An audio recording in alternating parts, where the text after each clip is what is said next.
What is up, Super Fam and Bro Vengers alike? I am Sensei Finito, aka Vane Sensei, and welcome to Marvel Bros, where we discuss all things Marvel and everything pop culture. And today we are going to be doing our review and open discussion on none other than Across the Spider-Verse.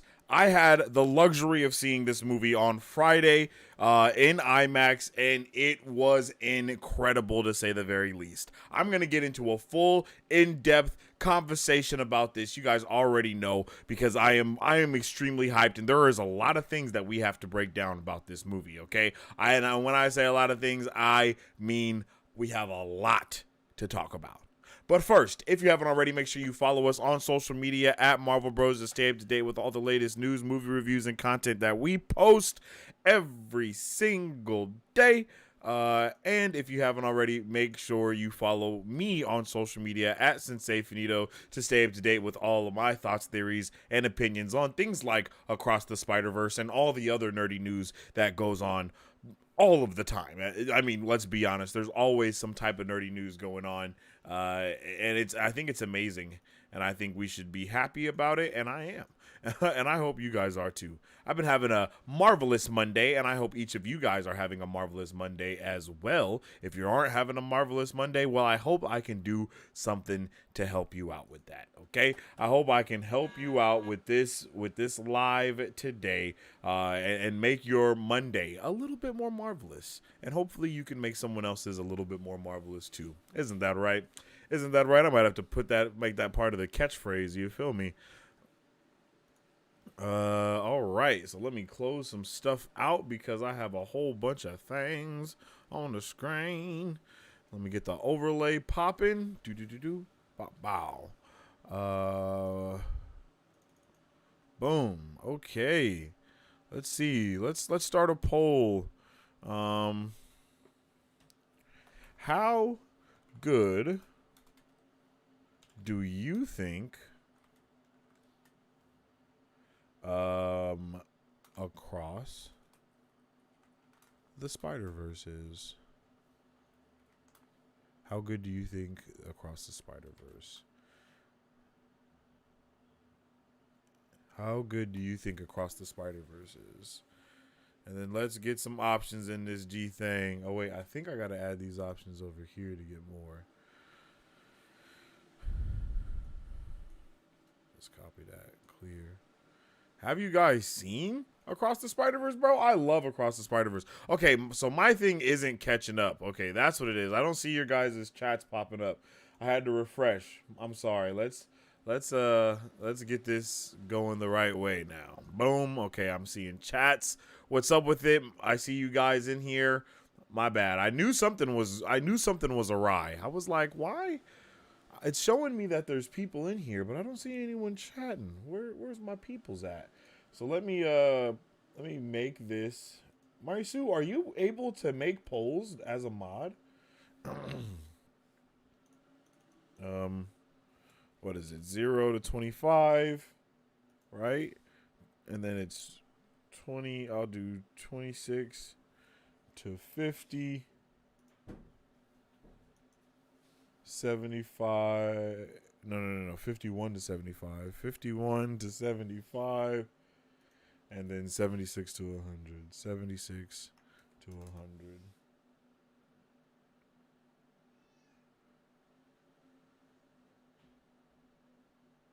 No, I'm gonna put I'm gonna put definitely 100. Definitely. Nope, can't make polls that I can see. Oh, that's too bad. I would think that you'd be able to make polls as being a mod. You know what I'm saying? Like, you would think you'd be able to do some stuff like that. Maybe you can just make the polls through, like, stream elements and stuff like that, if I'm not mistaken. Does the percentage sign go before or after? Because I know the $ one always confuses me.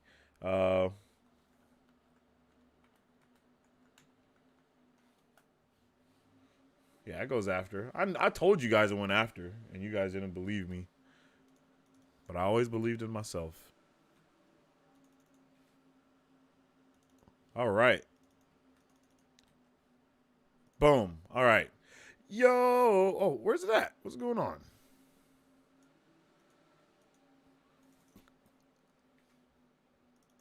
Come on, man. Don't do me like this. Yo, there we go. And then let's put that. Jesus, they're playing with me today, you guys. There we go.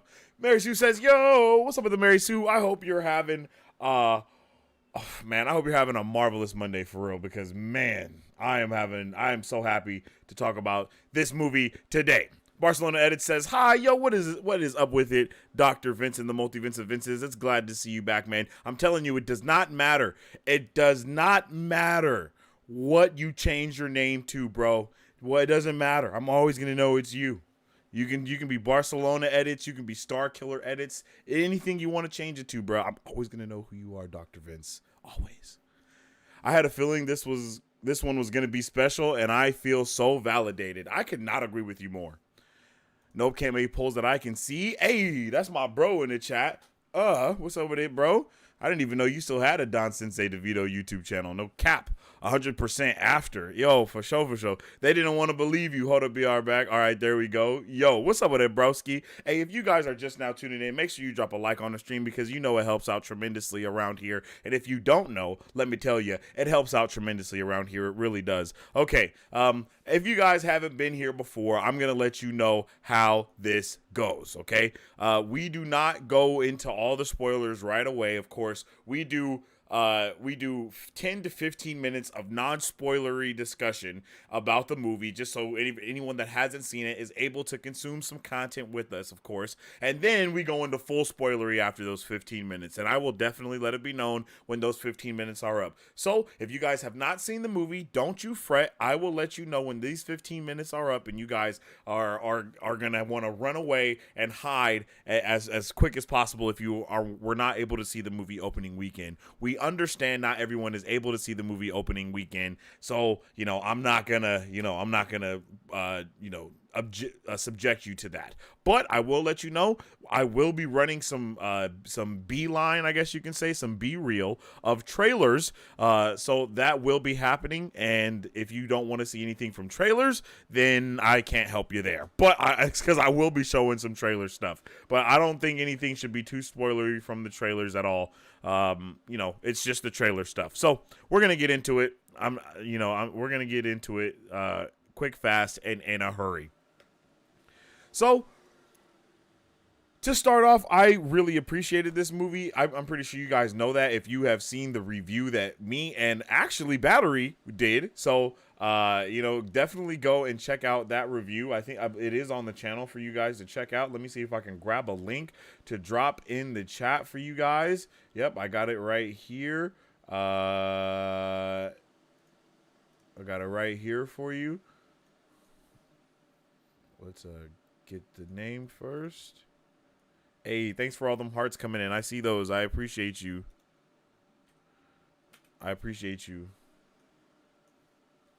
Like I said, we're not doing any spoilers for the first 15, so don't worry about it. There it is. There is our theater review for Across the Spider-Verse. Battery was able to surprise me that day, actually, and he pulled up, and I didn't even know he was there. Him and Hannah were sitting literally right behind me and Remy. So at the end of the movie, the guy next to me, he's nerding out. I'm nerding out. We're both nerding out. And I was like, bro, that was crazy. And then Hannah, she's like, yo, wasn't that crazy? And then I turn around, and I'm like, yo, what the heck? Like, where did you guys come from? I literally was like, yo, what the like, I didn't know what was going on because I was just so mind blown. So I just wanted to start that by saying that was awesome. Let me talk about my theater experience. My theater experience was also amazing, bro. I could not believe how great it was to be in that theater. People were like oohing and awing and pointing things out. Honestly, I can say that it was very similar to my viewing of Spider-Man No Way Home, because my theater was amazing for Spider-Man No Way Home. Everybody was so invested. Every time a character popped up or anything happened, everybody was just super hype. And that is exactly how it was for this movie as well. Everybody was pumped. Everybody was hype. Everyone was excited. There was kids in there that were pumped and stuff. And it was just a really awesome time. I had so much fun watching this movie. Probably some of the most fun that I've had watching a movie in a long time. Up there with Dungeons and Dragons, I'll say. I think I had a really fun time with Dungeons and Dragons, but I got to see that movie with my bros, you know what I mean? And that was just a really fun time in itself as well. When they decided to shut up and watch the movie, it was fun from that point on. But no, for real, like, this movie was great. The interaction, like I said, it was fantastic. And yeah, man, I had a really good time in the theater. I will also say that the moments in this movie were incredible. The sound design was amazing. You guys already know. So let's go through the checklist, okay? I'm going to start with sound design as I usually do, because you guys know that I am a stickler for sound, and the sound in this movie was fantastic. I loved it. I loved all the sound effects that they used during the movie completely. It was really they did a really good job. I'm not going to lie to you. They did a really good job with all the sound effects. There were so many Spider-Men in this movie that I could not believe it. Like seriously, there were so many Spider-Men, and the fact that there were so many Spider-Men is mind-blowing, because they said that there's not even all of the Spider-Men in this movie that we are going to see. There's a ton of more Spider-Men that are coming to the fray soon, and I love that. I mean, just looking at this, we saw so many Spider-Men and so much stuff going on in the movie. It was just insane. I could not believe it. Every way you turned, there was another Spider-Man that you either thought you knew, or you've got some type of you've seen that before, or you know what I mean. And I think every Spider-Man fan had something amazing to get to catch and see if you were like really watching. Like, it was really a blink and you miss it movie. It was really one of those. I loved everything about this movie once again. So the sound design was awesome. All the things about the sound was great. Let's talk about characters next, okay? I loved all of the characters. Spider-Man 2099 was probably a standout character in this movie for me. If you guys know, I have talked so much about not knowing what the hell this movie was about going into it, right? I had no idea what was going on from any of the trailers. I was like, bro, okay, I'm not sure who the bad guy is. Like, they're showing this guy Spot. They're showing all of these different characters all of the time. They're really just banking on us wanting to see all these characters. That's kind of how I felt for a while. But then, like, when I get into the movie, and you guys know, I wasn't like extremely hyped for this movie by any means or nothing like that, right? So, but while I'm in the line, I get my popcorn and I get my drink. You guys know I'm getting the combo buckets all the time. You know what I'm saying? I'm trying to get all of them. Got to catch them all. And bro, I'm like looking at these cups and these things, and Remy specifically got to get me, I think it was the last Spider-Man 2099.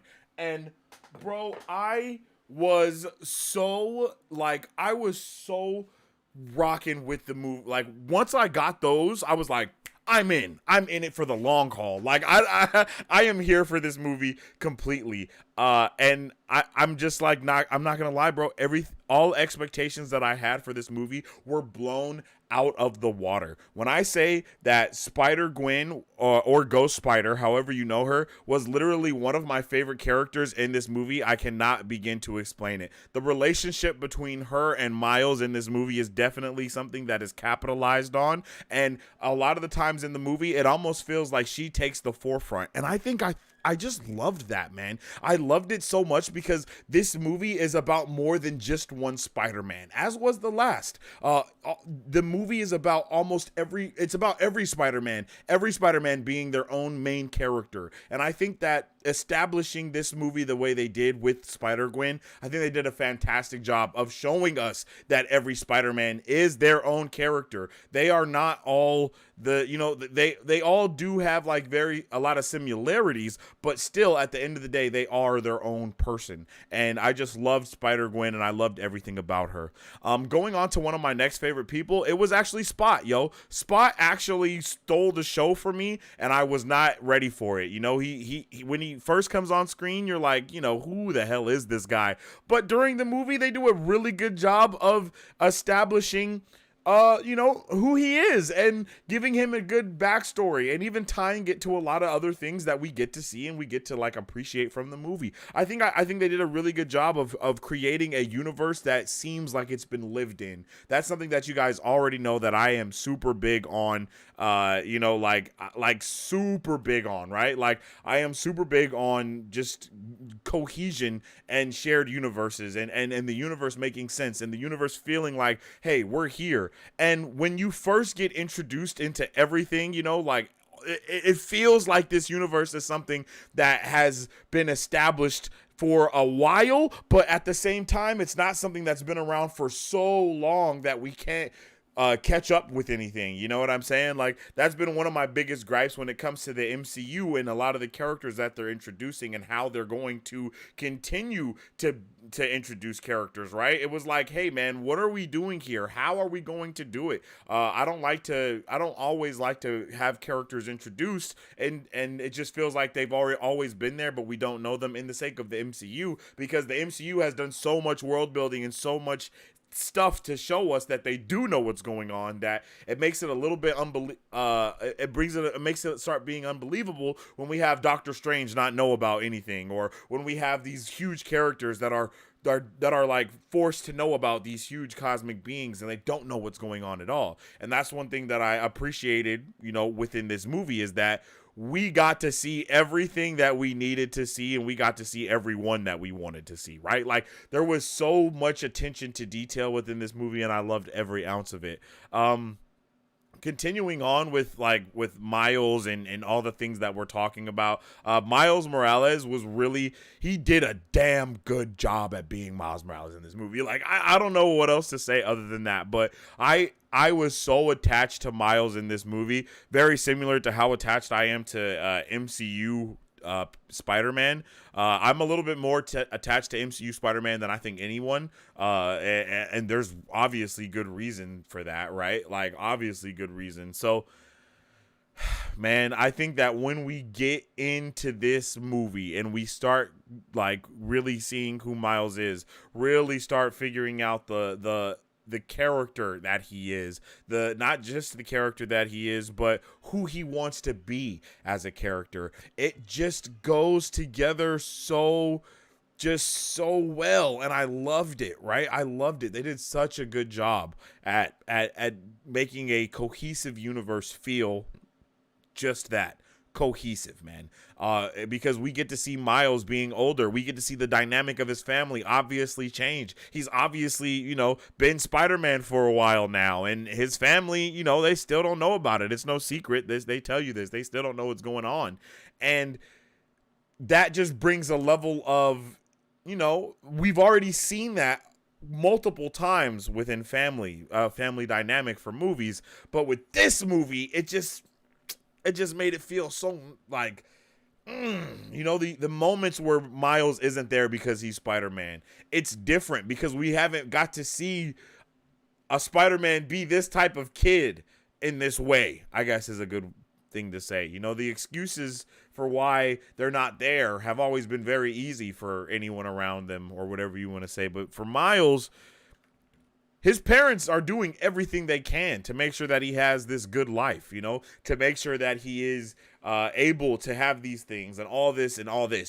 I can go on about this on and on. And Miles understands that. And that's what hurts him the most, is that he's doing all the things because of who his family has raised him to be. You know what I mean? Like, they did a good job of giving us that dynamic within the first movie, and it's something that I think is built upon even better within this second one. I think that this is probably one of my favorite Spider-Man sequels that has ever been created. Now that I'm thinking about it, oh man, but I really love me some Spider-Man 2, Sam Raimi, bro. I love that movie actually, so I might have to think about this again. But I will say that this is I think this is like my favorite Spider-Man movie possibly ever. I think I said that in my initial theater review, and that's how I was feeling, and I'm still kind of feeling that way. You know me, I'm going to have to give this movie another watch or two so I can definitely let it sit in a little bit more and soak in all the cameos and all of the things that were introduced in this movie.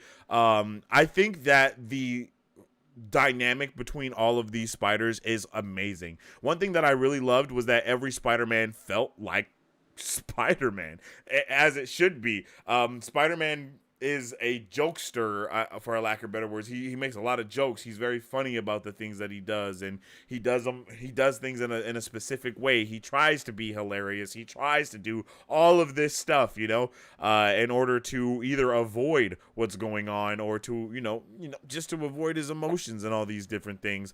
And it gives a really good eye at that, like it lets us see that being a jokester, being humorous is part of Spider-Man. It's part of Spider-Man, like a lot of things are Spider-Man. And then it shows us all of these things that it means to be a Spider-Man, and then it begs to ask the question, what does it really mean to be a Spider-Man at the same time? And I'm not going to lie when I say this movie is obviously building off of every single Spider-Man movie we have ever seen. Like, the more knowledgeable you are with Spider-Man movies, especially, I won't just say comic books and stuff like that, but the Spider-Man movies, the more knowledgeable you are, the more you understand the thing, like the main theme that they put in this movie, okay? So like I said, I love this movie. I love the family dynamic. I love all of the characters. The action was actually incredible. The action was very akin to those feelings that I got once again from Spider-Man No Way Home. Spider-Man No Way Home only had one of those big scenes where you get all of the Spider-Mans doing stuff together. And in this movie, they give you like 30 of them, where it's just an overload of Spider-Man doing Spider-Man stuff with a whole bunch of other Spider-Mans doing amazing Spider-Man stuff too. And they're all doing it together or not together or whatever. And it's just, bro, it's amazing. Like, I just had such a wonderful time with this movie. I can't even begin to really tell you guys how awesome it was. The story in this movie was really it was truly incredible. I'm not gonna lie, it was breathtaking, the story of this movie and the way that they seamlessly weaved the character development of the family with the character development of the spiders. And then they brought it all just together really nicely. And then they bring up this story that you're paying attention to because you care about the dynamic of family. You have a family. You remember what it was like to try to break off and be your own person. But simultaneously, they show you that this other family that you're trying to create also is kind of against you, my man. So it just brings a lot of good things into perspective, and it makes you think about a lot. And I believe the more times you watch this movie, the deeper you'll be able to go with the themes that they were trying to get across, and the just the overall.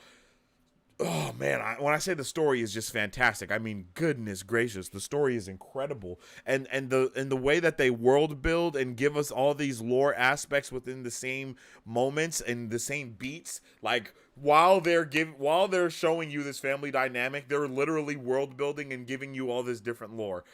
It's like, bro, my brain is like almost overloaded, but they did it with such finesse, I want to say, that you just can't help but be able to understand everything and absorb all of the knowledge and absorb everything for what it is. And for all of those reasons is why I'm definitely giving this movie a 10 out of 10.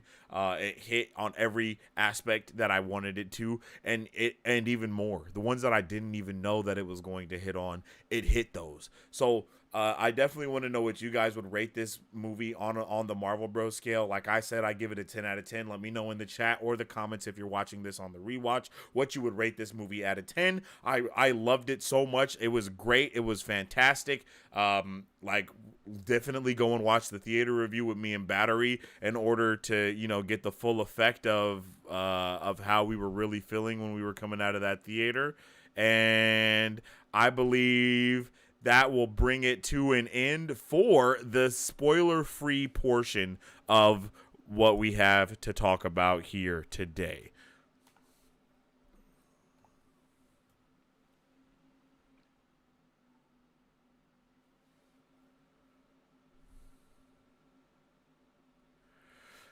This movie was incredible. Okay, let's jump into the chat and see what you guys are talking about. We're going to keep it spoiler free as long as we can, and then I will let it be known when, this is out of here. Random question, Messi or Ronaldo? Don't watch football. I'm not going to lie, I didn't know I had that account still either. Do yourselves a favor and see this movie without spoilers. Please, please do. Please see this movie without spoilers, and I believe you can. Like I said, I'll let you guys know once we get extra spoilery up in here. I guess I'm going to have to tab up soon. Hey, I already know, brother. We're definitely going to have to tab up soon. Proof that battery is still alive. Yeah, facts. I facts. I don't know what else to say other than that, yo. It's definitely proof that battery is still alive because my guy been MIA. He wanted to be here tonight, you guys. He really did, but he ended up having to go do the fair for his job and whatnot. So that's where he's at right now. He's doing the fair. What is hobby? Is it hobby? Hobie? I think it's Hobie. Hobie jived with me the most. LOL. Yeah, I really loved Hobie. Hobby. It gotta be Hobie. I really loved Hobie as well. He was another breakthrough character. I definitely jived with him a lot, like I did. I just appreciated the story that they gave us with with Gwen. And I what I kind of think is gonna happen is they're gonna do the same thing for the second movie, but it's gonna be this. It's gonna be him that time.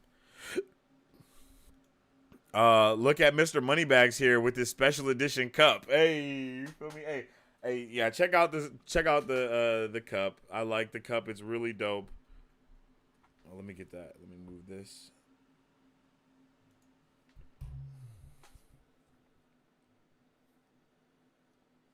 I'll give you a quick rotation.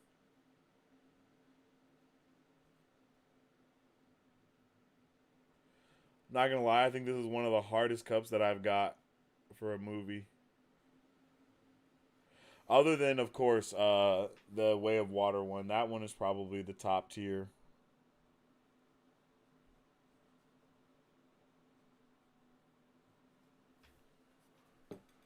And then the bucket.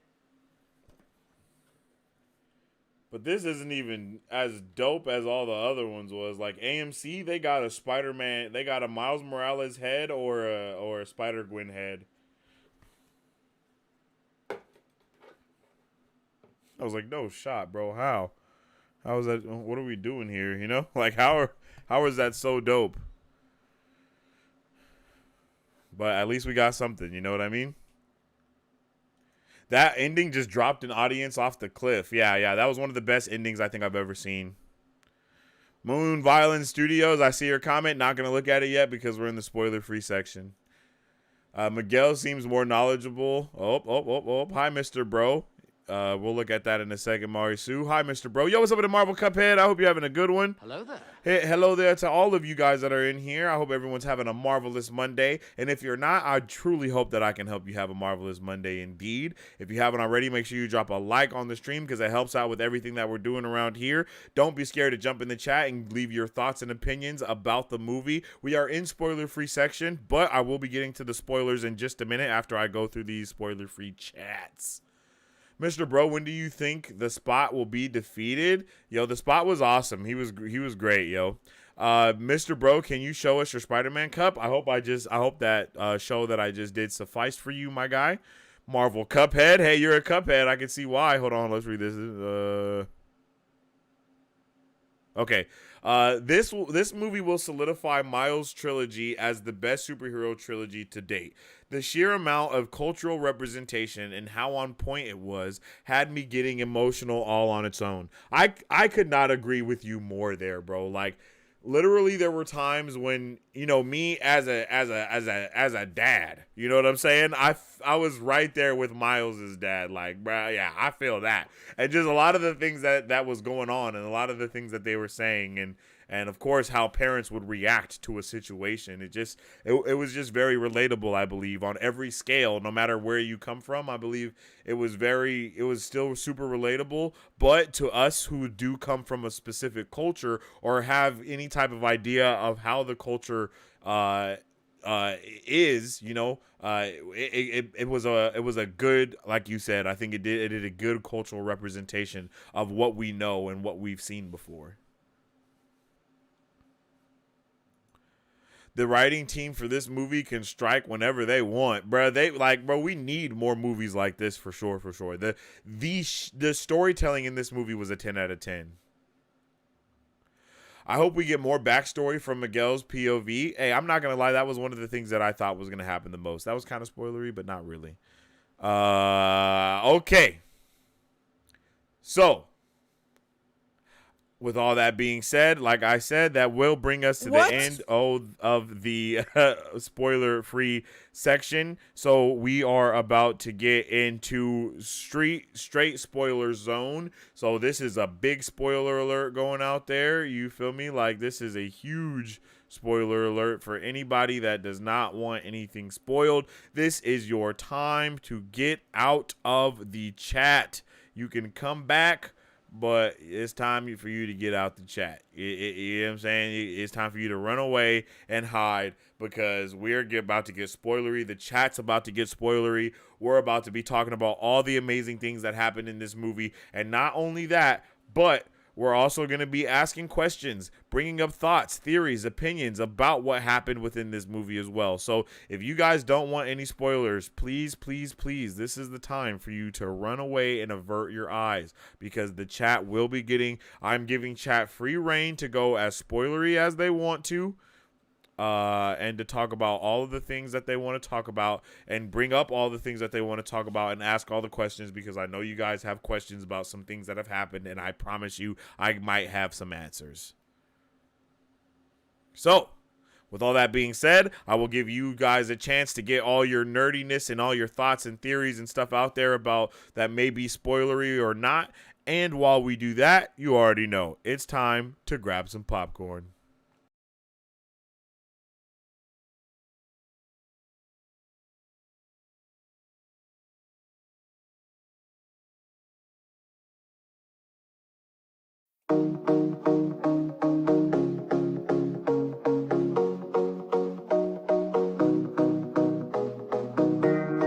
Hi, my name is Dominique Pruitt, and I started Don's Bomb Gourmet Popcorn LLC in the summer of 2021 to introduce delicious and unique flavored popcorn not found anywhere else in the world. Why, you ask? Because I make it in my home with love, just for you. We offer over 10 flavors and are continuously creating new flavors that can be customized to any color or taste for your next event, party, or fundraiser.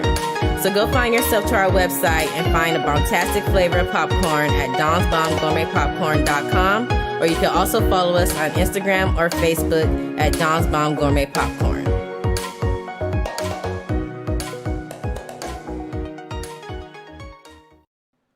And shout out to Dom's Bomb Gourmet Popcorn. You guys already know. Shout out to her for sure. And another shout out. Let me see if I can bring that up actually here real quick. Another shout out that I have to give is we just dropped a video on our Vane Esports. You guys already know I do have an esports organization. So let me throw this up real quick. It's just a little trailer of the video for you guys to check out. You know what I mean? I definitely would appreciate if you guys went over to the other channel, to my esports channel, and checked it out. You know what I'm saying? Checked out this video.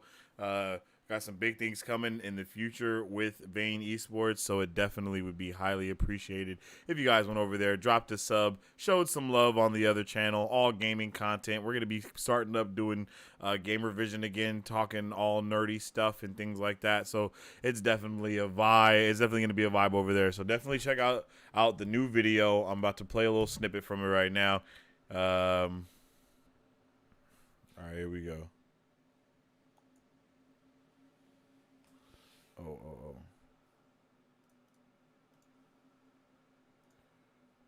Whoops, my bad. I am Sensei Finito, aka Vane Sensei, and I'm here with my bro. Yo, y'all already know it's Vane DeVito, bro. We up in here, man. Today, it is the Vane DeVito that was just in the chat, by the way. A little surprise for y'all, which was a little surprise for us as well. Facts. And we've been waiting on this surprise. So y'all see it. Y'all see it. You feel me? Little delivery box. We got the little box I mean? from none other than Glitch Energy, yo. Big glitch out here. You know what I'm saying? Shake it, shake it, shake it, shake it. Shake it like a tall, shake it like a switch, shake it like a switch, shake it like a switch. We in there. Ooh, it smells dumbass good. Fire? Ooh. This is the starter kit. I believe it starts at $15. We got the shaker, 5 flavors. I'm not sure if that's how it comes. That's what they sent to us. So we definitely appreciate that. But y'all definitely check it out. Tell us what your favorite flavor is if you've already tried it. I am Sensei Finito, aka Vane Sensei, and I'm here with my bro. Yeah. So like I said, definitely would appreciate if y'all go and check that video out. The full video is on the YouTube channel. The link is in the chat right now. So definitely tap in. I appreciate all the love and support. Let's get into it. Let's talk about Spider-Man Across the Spider-Verse. Let's go back to the top and let's see where there was a spoilery question at the top somewhere.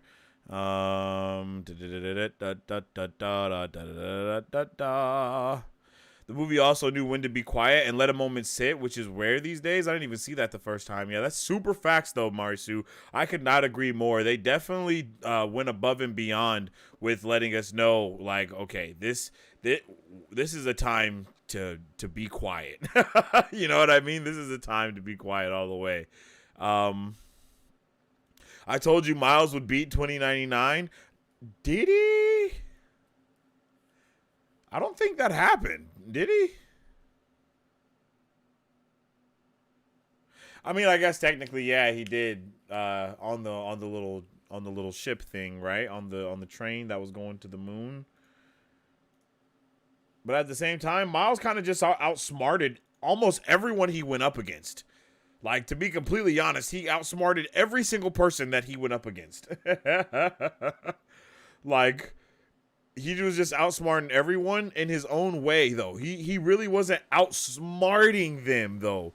If you catch my drift, like, oh, man, it was one of my favorite aspects of the movie is that he wasn't outsmarting necessarily. You know what I mean? Like, he was, but he wasn't, though. You know, like, it's not like he won the moments he won wasn't because he was smarter than anyone else, basically. And I think that was a huge like thing about Miles Morales, right? Is that yeah, he's smart. He's smart in all these things, but it's not something that he relies on to be Spider-Man. You know what I mean? Like, he does not rely on his genius to be a Spider-Man. You know what I mean? He relies on his experiences, the shit he knows, the things that he's learned, type of shit. I don't know if that makes sense. I don't know. I might be tripping. Mr. Bro, when do you think the Spot will be defeated? Okay, now this is a really good question, and this is why I wanted to save this until the spoiler time, right? Is because of multiple reasons. And the first reason is because of this, okay? It's because Spot, I believe, is a bigger villain than we know, okay? I think that he's a way bigger villain than we know. I don't think that we are really on to it yet. Like, I think that they did a really good job of making it seem like he's just this, just this crazy dude that is just like a B-list villain. And if you want to be honest, they did a really good job with using the guy from the previous movie that got the bagel thrown at him. And if we're going to be even more honest, he's kind of the same as Mysterio for the MCU, the scientist that used to work, got humiliated because of something, lost his job, XYZ, XYZ, XYZ, XYZ. You know what I mean? Like, so I kind of like that, but they did it way better with Spot. They let us know that Spot doesn't even realize how strong he is, and the stretch of his powers and how far they really go and what he can actually do. And I think that was cool. I think it was cool to see him get stronger and stronger to the point to where they also forget about him while he's getting stronger and stronger. He's able to level up in silence because they completely forget about him because they're so worried about Miles. Can Spot be defeated? I'm not so sure. Yeah, that's exactly. I don't know if he can be defeated either. And I think he might be secretly one of the biggest pieces to the multiverse saga that's going on with the MCU, and we just don't know it yet. So did you call the twist? I saw the number flash on the machine and gasped. So well set up. Yeah, I saw that too. I was like, oh shit, that's 42 and that is not where he's from. You know what I mean? Like immediately I was like, oh snap. Because even the spider being from another dimension in itself was a big plot twist that they set up really nicely. Like, because the spider glitches when we first see it in Into the Spider-Verse, and it's something that you could easily not even pay attention to after seeing everyone else glitch and not being from the right dimension. You know what I mean? Like, they did such a good job of linking things together. The story is 10 out of 10. Spider-Man 2099, I really enjoyed seeing it.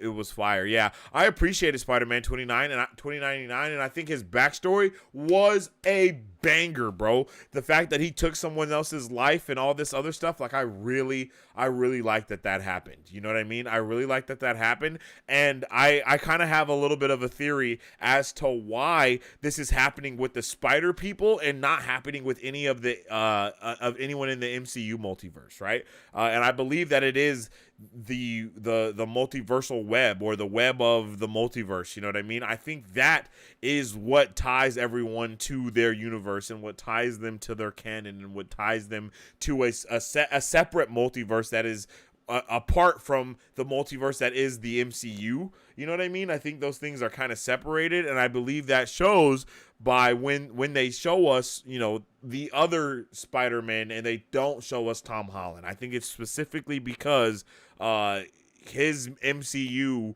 the MCU multiverse is not yet crossed over with the Spider-Verse, but the Spider-Verse has crossed over with the MCU verse. You know what I'm saying? Like, that's what I think is kind of going on right now. The joke about people not knowing Puerto Rico is America was so on point. There was a guy in the news 2 weeks ago who couldn't rent a car because they didn't recognize his license. What? That's freaking insane. That's hilarious, and it's insane. I like that joke too. I was rolling through the whole movie. It was just really good jokes, really good. Just everything was placed perfectly. I feel like I'm missing something from. Oh! I think Marisu said it about Miguel. Where is it at? Oh, Miguel seems more knowledgeable of the multiverse than Doctor Strange. First and foremost, yes. Second of all, Doctor Strange is not knowledgeable of the multiverse at all.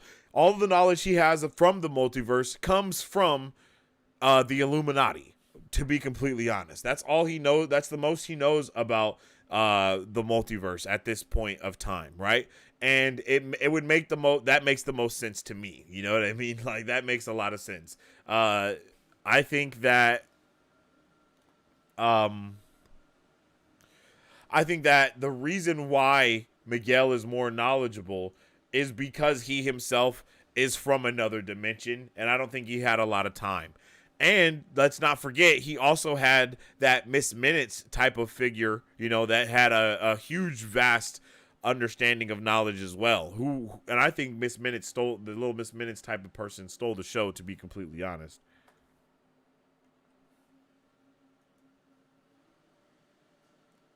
Like, for real.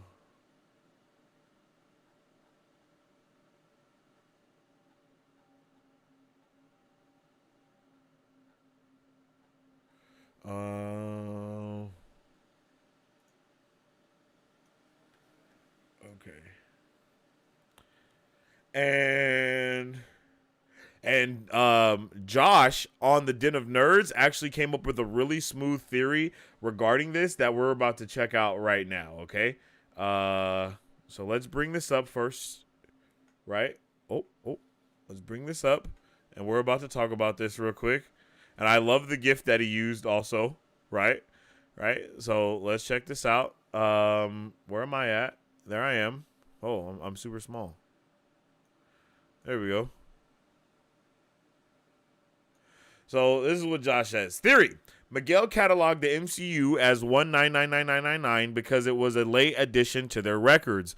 But Reed from 838 cataloged the MCU as 616 because it was an early addition to his records. This is because both 838 and 616 branched from the sacred timeline, and Miguel would have been exploring many universes before the sacred timeline entered the multiverse.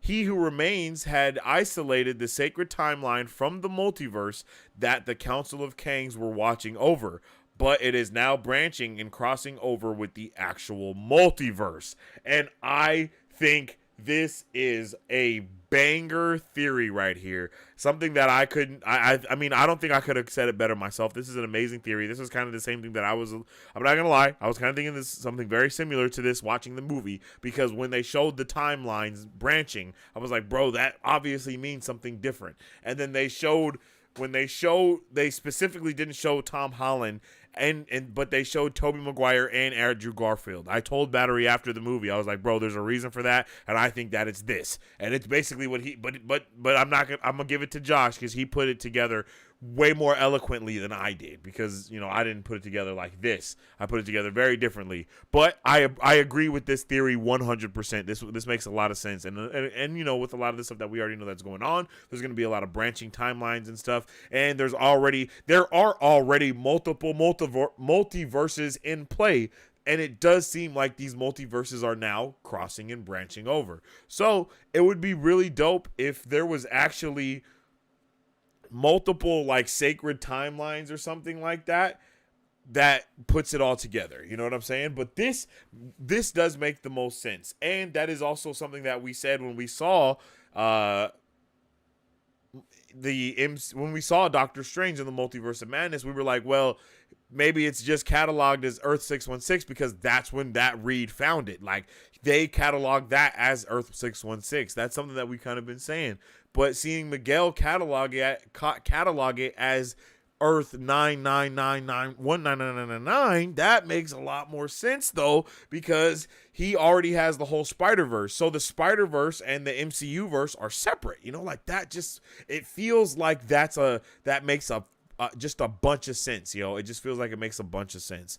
And let's not forget, it's not like Miguel is cataloging a different MCU. This is he's talking about our MCU. He says literally, and don't get me started on Doctor Strange and the nerd. You know what I mean? He's talking about Peter. 100% he's talking about Peter. So, I mean, he's talking about, you know, Tom Holland's Peter. I mean, I can't just say Peter. There's so many Peters.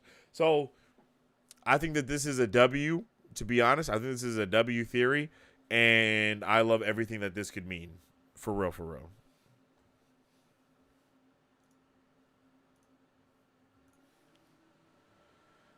My review on this movie, Mr. Bro, is a 10 out of 10 for Spider-Man Across the Spider-Verse. Yeah, I couldn't agree more. Zero laziness went into making this movie. Literally don't know where to start. The animation, the writing, the performances is too much. No, yeah, it's very overwhelming how good this movie is. And I don't say this lightly, but especially being in animation, because I watched a lot of animations and I love animation stuff. But the way that they tackled everything with this, I was like, whoa. Like, they really went above and beyond when it came to storytelling and when it came to character development. Like, they went above and beyond with it, and I couldn't believe it.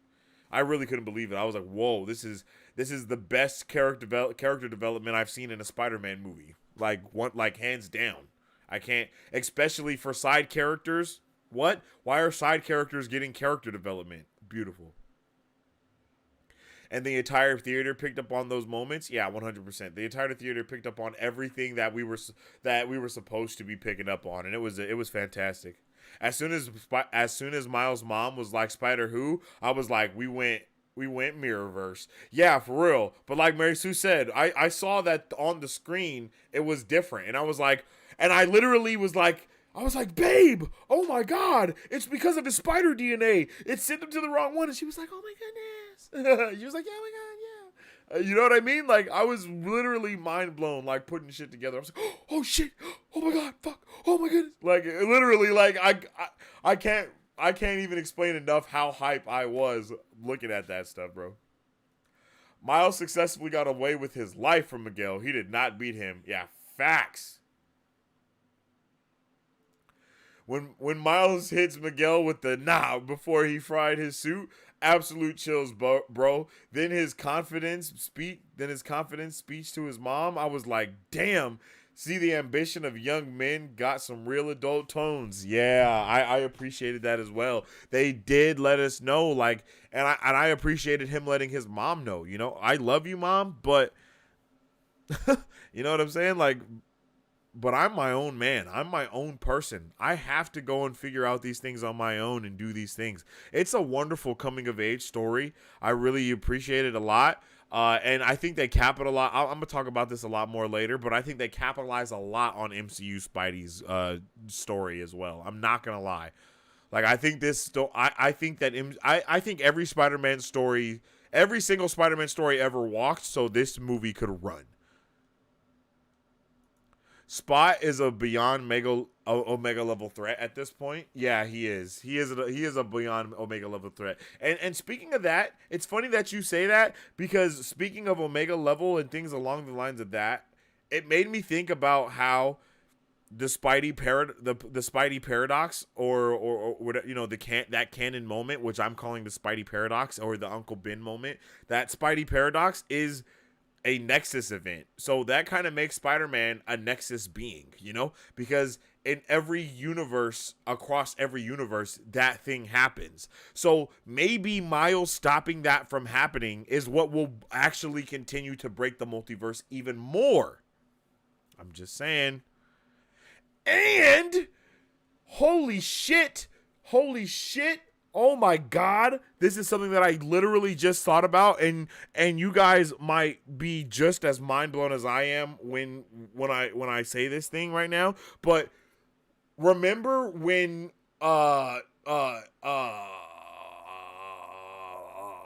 Spider-Man, is it Spider-Man India or Pieter, or I'm sorry, I can't think of his name. I can't think of anything right now. But remember when his universe starts disappearing, and when Miguel is talking about how the universe disappears and how it starts getting all like all black, and the goo is like kind of going everywhere, and it gets like kind of inky, like I guess you can say, like, and it's like ink going everywhere and kind of blotting out the universe, bro. Tell me that is not exactly how Doctor Strange universe looked when he went in it, and the whole universe was like all inky and blot. You know what I mean? Like, it was like black ink everywhere floating in the sky, bro. Like, what? Hold on. Are we seeing some similarities?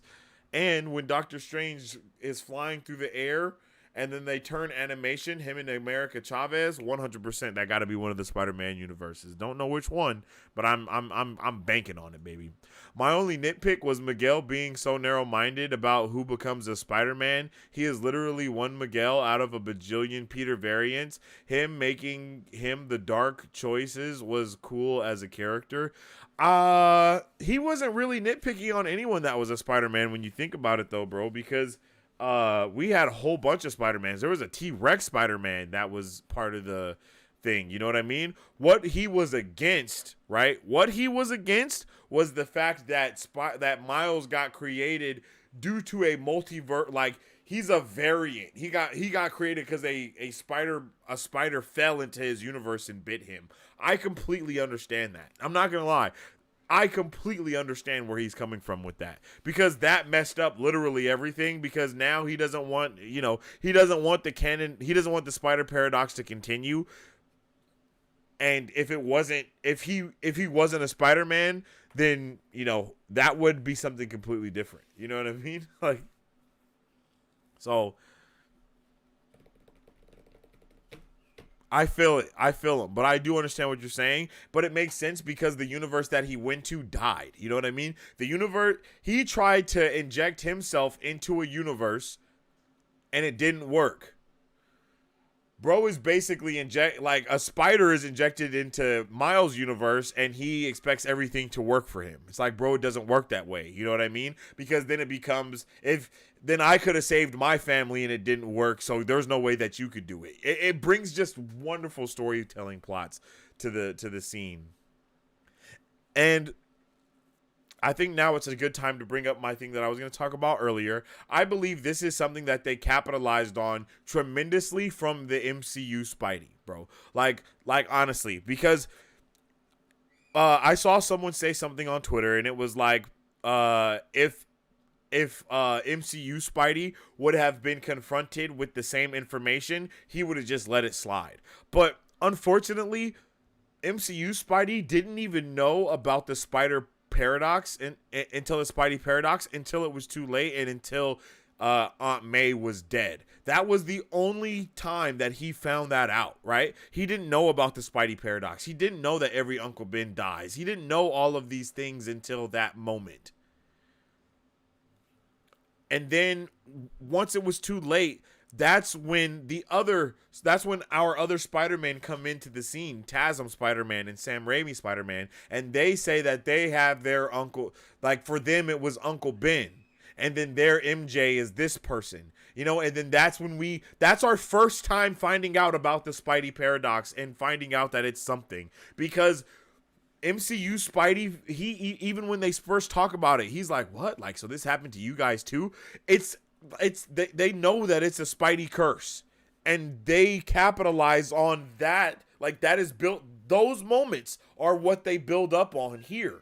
And that's why I believe that Amazing Spider-Man and Sam Raimi Spider-Man, along with MCU Spidey, will be the ones to really help Miles beat the paradox. Because they would have 100%, Andrew Garfield and Tobey Maguire Spider-Mans would have helped Tom Holland Spider-Man beat the paradox. 1,000,000,000,000,000,000%. If they were there, there is no way that Aunt May would have died. 100 quadrillion%, bro. Like, there is no doubting about that. You know what I mean? So, and then again, into the No Way Home is our first sight of the Spider-Verse crossing over with the MCU verse, like for real.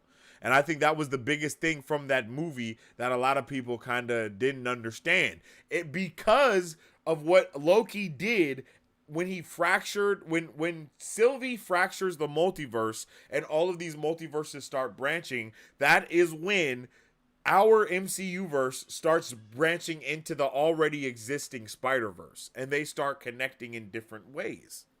See, we're getting the plot is thickening across a whole bunch of platforms, bro, and it's getting spicy. Don't even get me started on Doctor Strange and that little nerd back on Earth 1999. Yeah, for real. I just realized we didn't get Madam Web. She's at the center of every Spider-Verse story I grew up with, and there's a reason for that too, Mary Sue. We can't forget we're also going to get we're getting a Madam Web movie, and I think we're getting it like next year or the year after, if I'm not mistaken. Like, bro, that's definitely gonna have to do with what's going on here too. So much is about to happen, and I am not gonna be surprised if we get some crossover before the next movie, and then so when we get the next movie, we get a lot of things that are popping off, The conspiracy theorist in me loves this.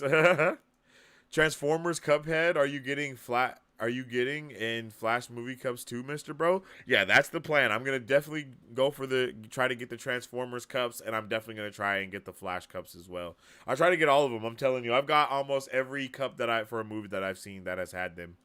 Mr. Bro is awesome and entertaining me and made my day. Super excited and happy. Hey, I'm happy that I can make your day better here, bro. For real. I really do hope you're having a marvelous Monday, Mr. Cuphead, or Marvel Cuphead, excuse me. The word for Miguel is fascist. That's why Spider-Punk was ultimately the fly in his ointment. Again, so well written. Oh yeah, big facts. Big facts. They did a tremendous job with putting that in there. And I really do think that we're going to get Spider-Punk being a huge character in the next movie. Isn't it bizarre? Isn't a bizarre alignment of the planets that we get this 2 weeks before Flashpoint comes out? DC just can't catch a break. Yeah, man, this is definitely going to... I mean, the one thing DC has on its side is that it's like live action. And it's going to be connecting to like other things, and it's DC. So that's one thing that DC does have on its side, but I'm not going to lie, like, I cannot fathom the Flash touching Spider-Verse in any way. Like, this movie is still going to be blowing up when that movie comes out in 2 weeks. Like, they're still going to be hitting numbers in 2 weeks for sure. For sure, bro. Like, there's no doubt in my mind.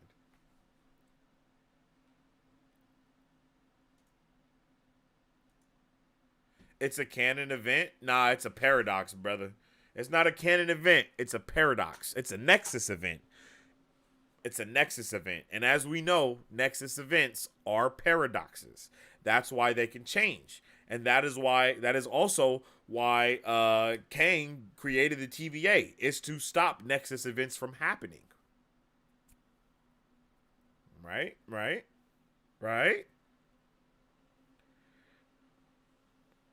So, we got a lot of stuff going on.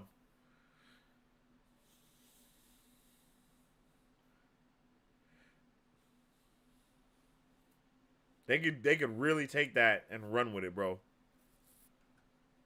Like, in all seriousness, they could go crazy with it.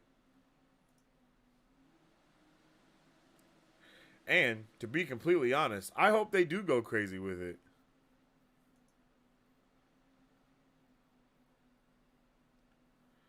It needs to go crazy.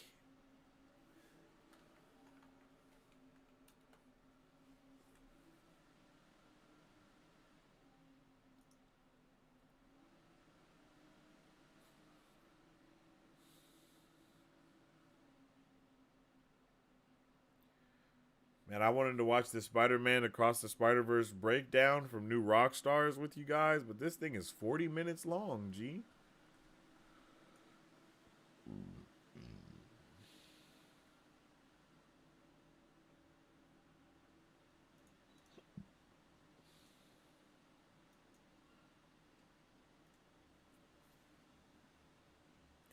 By the way, shout out to Convenience Store Woman from Venom. I want her in the comics now. Yeah, for real. She was lit. I loved that. She was like, yo, you're just acting like it's a Tuesday.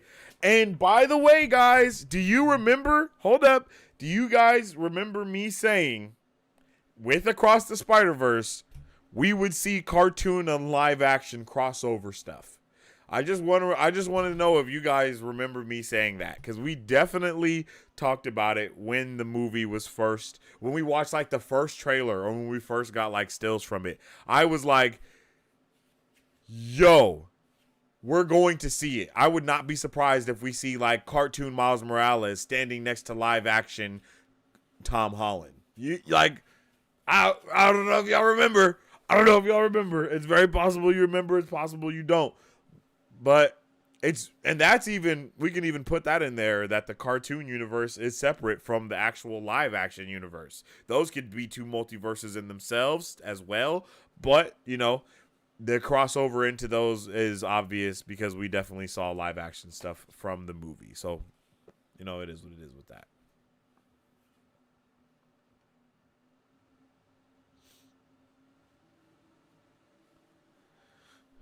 She was like, look, weird stuff. Yeah, facts. All right, yo, let's go ahead and let's go ahead and react to this New Rockstars breakdown of all the things we didn't see. We'll see how far we can get in it. I'll stop it periodically, obviously, to commentate and talk about certain things. But this is just something that I want to try out as well on the channel. Something new is like maybe, checking out these breakdowns and stuff and doing it with you guys. So let me know how you feeling about it. Let me know how you're feeling about it. I doubted you because I didn't expect them to break the animation style they work so hard to perfect, but they ain't afraid of risk. I just want to make sure that someone remembered Mary Jane is always you. You always remember the things, and I'm happy about that. Because I'm just saying, I've been like 6 for 6, 7 for 7. I've been hit with almost everything that we've got. You know what I'm saying? I've had at least 2 or 3 theories that's been coming through on almost everything we've been watching. So, I'll jig to that. I'll jig to that. All right.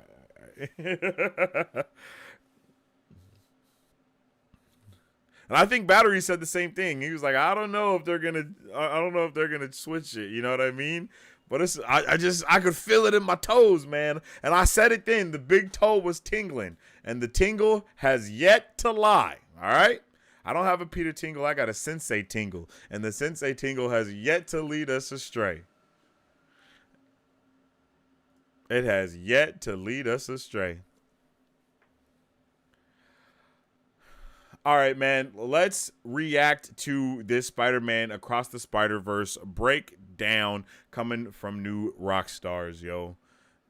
This is our first time doing this on the channel, and I want to see how it goes. Welcome back to New Rockstars. I'm Eric Voss, and this is a breakdown of Spider-Man Across the Spider-Verse, a heartbreaking and stunningly animated sequel to 2018's Into the Spider-Verse, a movie filled with Easter eggs, cameos, and incredible attention to detail. I'm going to break this movie down frame by frame to point out a ton of details that you might have missed, and I revisited and broke down the 2018 film for dozens of new details, and I hosted a live stream of Across the Spider-Verse on the Deep Dive channel. So subscribe to the Deep Dive and support us with a Miles Morales Multiverse Dive shirt over at nerdriot.shop. And whoa, hey, look at that. I'm already wearing it right now. I'm gonna wear this shirt until I'm bleeding from my armpits. Okay, over the opening glitching logos for Sony, Columbia Pictures, and Marvel, there is a brief Miles from his name tag in the 2018 film that he slapped on everything. And the Lord and Miller logo has their crest glitching to an old-timey fine mustaches ad with the faces of the producers themselves. And as with the 2018 film, we actually open with the approved by the Comic Code Authority stamp, which was put on comic covers in the 50s to reassure parents that the comics wouldn't glorify crime or corrupt their kids' minds. We open with Gwen Stacy this time, framing this sequel as much her story as it is Miles's. She says, let's do things differently this time, telling Miles' story third person instead of the first person perspective of the introductions of the first film. We see this.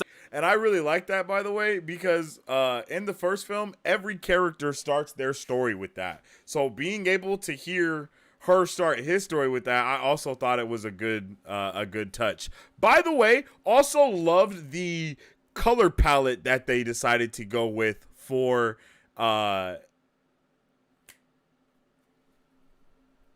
Gwen Stacy, for Spider-Gwen's universe. Like, I really did. I thought it was a good touch, and I really liked that. Like, I did. I really liked that a lot. No cap. Selfie of Gwen and Miles that she had on her phone in the last film, where you can actually see Peter B. Parker's legs stretched out between the bus seats behind them. This was on their bus ride back, the first time they really connected. And we see Gwen drumming as a member of her band, the Mary Janes, setting up the wild drum solo music that we hear over the closing minutes of the movie as Gwen reassembles her new band. Yo, during that was Gwen's lit. solo here, we see flashes of Miles' life from the first film, but also his upcoming battles with Miguel and the Spot. So really, this kind of serves as an overture or a prologue for the events to come. Yeah, this is Gwen's son. home universe, Earth 65, and the animators designed it to have a pastel watercolor aesthetic. It looks so great. The paint strokes flood into each other, I a love contrast that. to the harder lines and boundaries of the other realities. On the Bruh, really incredible. I really loved that. I'm not going to lie to you. They did an amazing job with that. Haley Steinfeld is a big ticket actress. If you got her, you use her. Oh, yeah. And I think they used her perfectly with this movie. And once again, I think it was a great build up and a great story for her as well. Like, I don't even think I got to talk about her story, but I think that her story was amazing in itself within the show. Like, for real. I think they subway, did a great Miles job. appears in the For, windows, like, no recalling cap. the 2018 film when Stan Lee appeared as an angelic presence on passing trains, which I really didn't hit even hard notice back that. then because it was just a few weeks after Stan died. Gwen remembers before Miles when there was her Peter Parker. This Peter's voiced by Jack Quaid. In her flashbacks, Gwen is wow, doing her hair what? because this was before Miles stuck his hand to her hair and she had to shave it. Gwen flashes through several meals that she, Peter, George, and Aunt May prayed before, including one that might be Halloween. Peter dresses as a dinosaur or a lizard. Gwen in a traffic cone shirt. George is a cowboy. And they're all eating, what is that? Bagels. This is the cursed food that led Not the bagels, bro.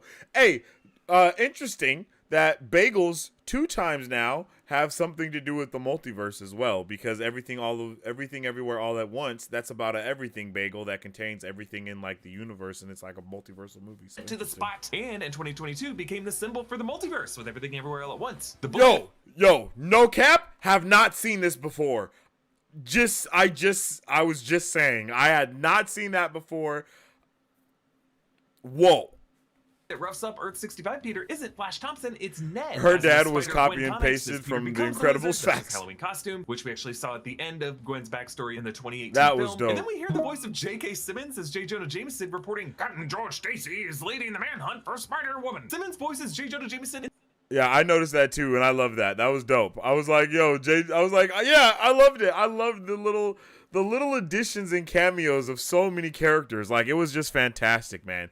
I was interested in knowing if we were going to get J. Jonah Jameson or not.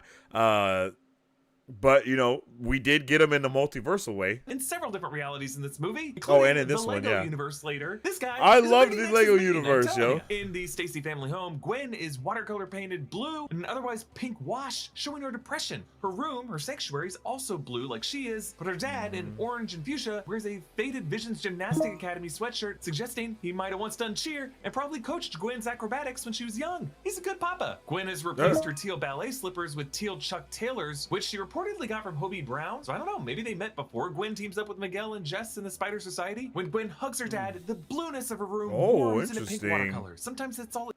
That actually would be really interesting if they like knew each other beforehand. Since your third eye is definitely open, yo, that was crazy. I'm just saying. It takes to change your whole world. Above Gwen's door is a sign reading "Protect Trans Kids," and some of you are mad now. Oh, and if that I pisses didn't you know off, that. feel free to stop watching. I don't need reviews. Spider-Gwen wild. webs up her dad. How's the manhunt for me going? Yeah, she lowers her voice just like Miles does when he is masked and he talks to his dad. I love the similarities. Now the Vulture she fights glitched here from another universe, and he's named Adriano Tumino instead of Adrian Toombs, voiced by Yorma Taccone. His design and his sepia color tone and his papery texture is based on love Leonardo that. da Vinci's sketches. I like how when he fires weapons, da Vinci scribbles and instructions appear around him. He lands in front of wow. the Jeff Koons retrospective exhibit. This is a real exhibit at the Guggenheim with balloon animal fixtures made from stainless steel. So basically this is a Renaissance era artist disgusted with postmodernism. It's just kind of an art show. He says, which translates to "bye girl" on the screen, but Gwen is saved by Miguel O'Hara, voiced by Oscar Isaac. Yo, Spider-Man 2099, the team from ups Earth from the 928, Spider-Man first were appeared in the amazing. 2018 Like, film truly post-credit scene. incredible. Gwen says, I'm sorry, who exactly are you supposed to be? Isn't it obvious? The Blue Panther. That's funny. The caped Blue Satyr? yes, Blue Panther reference to Black Panther with similar claws, caped Blue Satyr Oh, I reference to didn't notice Batman, caped Crusader with similar brooding. When he's introduced with this comic, it lands on the stack of the comics of all the other Spider people we've met, including Yeah. all the ones in the first film in the order that we met them. I just Yep, like how I this love stack that. is cumulative. Miguel shames her and the Oh, others for facts? breaking I guess multiverse I in the didn't last even movie, notice and then he that. says, He started on Doctor Strange and the little nerd back on Earth 1999. Who's Doctor Strange? Sounds like he maybe shouldn't practice medicine. yes, Earth 199, 999 has in the past been the numerical designation for the MCU films and the shows, but this was thrown into question when Christine Palmer called it 616 in Multiverse of Madness. I made a video proposing that the MCU deserves neither designation. Vulture reassembles his wing, and Miguel complains, he's got hammer space. And then we see an editor's note text window popping up, defining it as an infinite extra. I loved the editor's notes addition to this movie. I don't know if it was in the first movie, but I think that was a great thing that they added to this. Like, it was so smart. Like, I just love that they made it feel even more like a comic book by having every multiverse have its own art style as it would be in the comics. Like, I loved that. That just Extra-dimensional storage area for cartoon hammers and the like. This is calling back Spider-Ham's mallet gift to Miles that he said could fit into any pocket and not take up any space. Miguel's digital assistant is Lila, voiced by Greta Lee, and she calls in Spider-Woman Jessica Drew, voiced by Issa Rae. Her yellow goggles match the shape of her yellow eyepieces in the comics overall Okay, hold on. and not take up any space. Miguel's digital Freaking loved this digital chick, bro. She was awesome, okay? I loved her. I would love to hear a conversation between her and Miss Minutes. 100%, okay? 100% sign me up for that, bro. No cap. I loved this conversation and the discussion that they had. It was literally, it was great. It was great.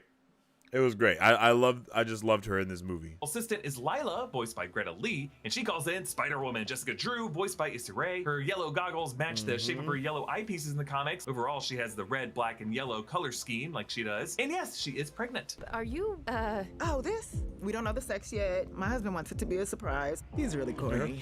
But so hot. Jessica Drew is pregnant in the comics leading up to the Secret Wars event, and we do not meet her husband in shit. this movie. Presumably, we will meet this interesting character in the third movie, Beyond Beyond the Spider-Verse coming next year. Now, when the didn't even think Vulture about that. falls, he hits a beam, and then text says, "Notte notte," which is Italian for night night. And the three of them stop the helicopter from crashing over the bystanders, that was and one looks solid. up at it and says, "Yeah, I think it's a Banksy," which is a callback to the same exact soundbite Yeah. from the 2018 film, the vocal cameo by Post Malone. Yeah, I think it's a Banksy. So Captain Stacy holds his daughter at gunpoint, and she unmasks herself, and the watercolor brushstrokes smear down behind them. Just a cool way of showing their whole world melting. Miguel and Is Sony allowed to mention Doctor Strange because of No Way Home? That can't come cheap. Nah, it's a part of their deal. You got to think about this. They're doing a complete multiversal crossover event with Secret Wars. Everything that has ever happened that is Marvel is going to matter. We already know that we're getting the X-Men, the Foxverse of Marvel stuff that's going to be crossing over into Secret Wars. We already know that. So it only makes sense for them to give us all the Sony stuff that's been happening in the crossover as well. You know what I'm saying? Like if No Way Home is mentioning things that have happened in Sony movies, Sony is definitely going to start mentioning stuff that's happened in the MCU movies, but it's all through the possibility of the multiverse. You dig what I'm saying? Jess invite Gwen out of pity to join the Spider Society, and they leave through these hexagonal portals, hexagons being a recurring shape in the MCU to show rifts through space and through dimensions. So on to Earth 1610, Brooklyn. There's a food cart for Mother Shuckers. I love it. We follow this spot, voiced by Jason Schwartzman, as he robs the ATM of the bodega. As he passes the bodega register, it reads, "Game over!" So the Spot peels off one of his oozy ink dots to try to open a portal into this ATM, but he fails. At one point, he runs his own hand to the side and he hurts his knuckles. But when he finally reaches in, notice how the $100 bill has a different face than Benjamin Franklin? What the hell? I didn't even notice that. But this might be director Joaquin Dos Santos, I'm not exactly sure. And in addition to calling it an ATM machine, the Spot says pin number, which is also redundant since N stands for number already. Now, Miles cuts away from this to recap the past year. The sequel, I believe, is set 1 year and 4 months after the first movie. Among the villains he fights appears to be the Marvel villain Leapfrog. He says he hosted Jeopardy with categories including Arachnidiums, Spider Sense and Sensibility, The Wide Web World, and Thwibbit. We learn he endorsed baby powder, which is a callback to Peter B. Parker's advice in the first film to use baby powder to get in and out of the suit. Then he has to apologize in a YouTube video. And then we see Miles adding to his No Expectations wall art mural all of his friends from the 2018 that was hard. I really love that aspect too. I thought it was great. film. I love how throughout this movie, Uncle Aaron keeps coming back and back and back just to remind us how important he is to Miles' life and set up the big twist in the final act of this movie. This fight with the Spot causes him to be late to his parent-teacher conference, flying through portals in the background and catch Another similarity between Miles Morales and MCU Peter Parker is that they both thought that their Uncle Ben moment had happened, but it truly hadn't. You know what I mean? Like Tom Holland probably thought that Iron Man was his Uncle Ben moment, and no doubt Miles Morales would think that, you know, his uncle was his uncle. I mean, his uncle. Yeah. Yes, his uncle was his Uncle Ben moment. But nah, you know what I mean? Like, no, son, it's more than that.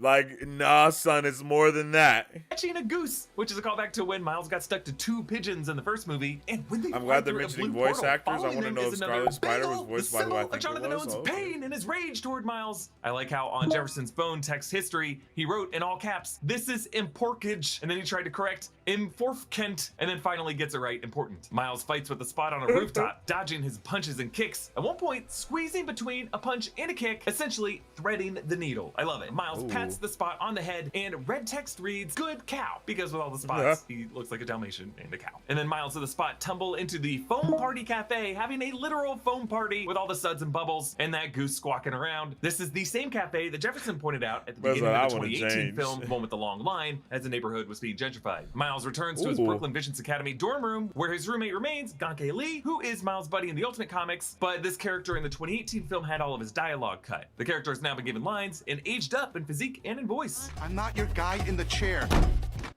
There's just no better feeling than performing.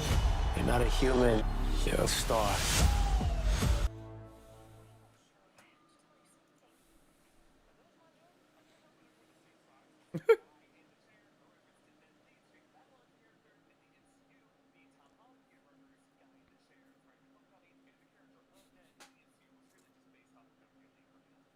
Oh, interesting. Oh. What?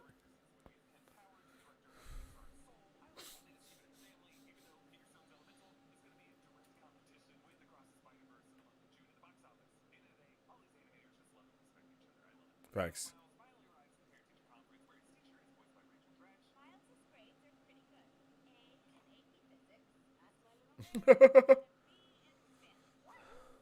Boo! Boo these heads!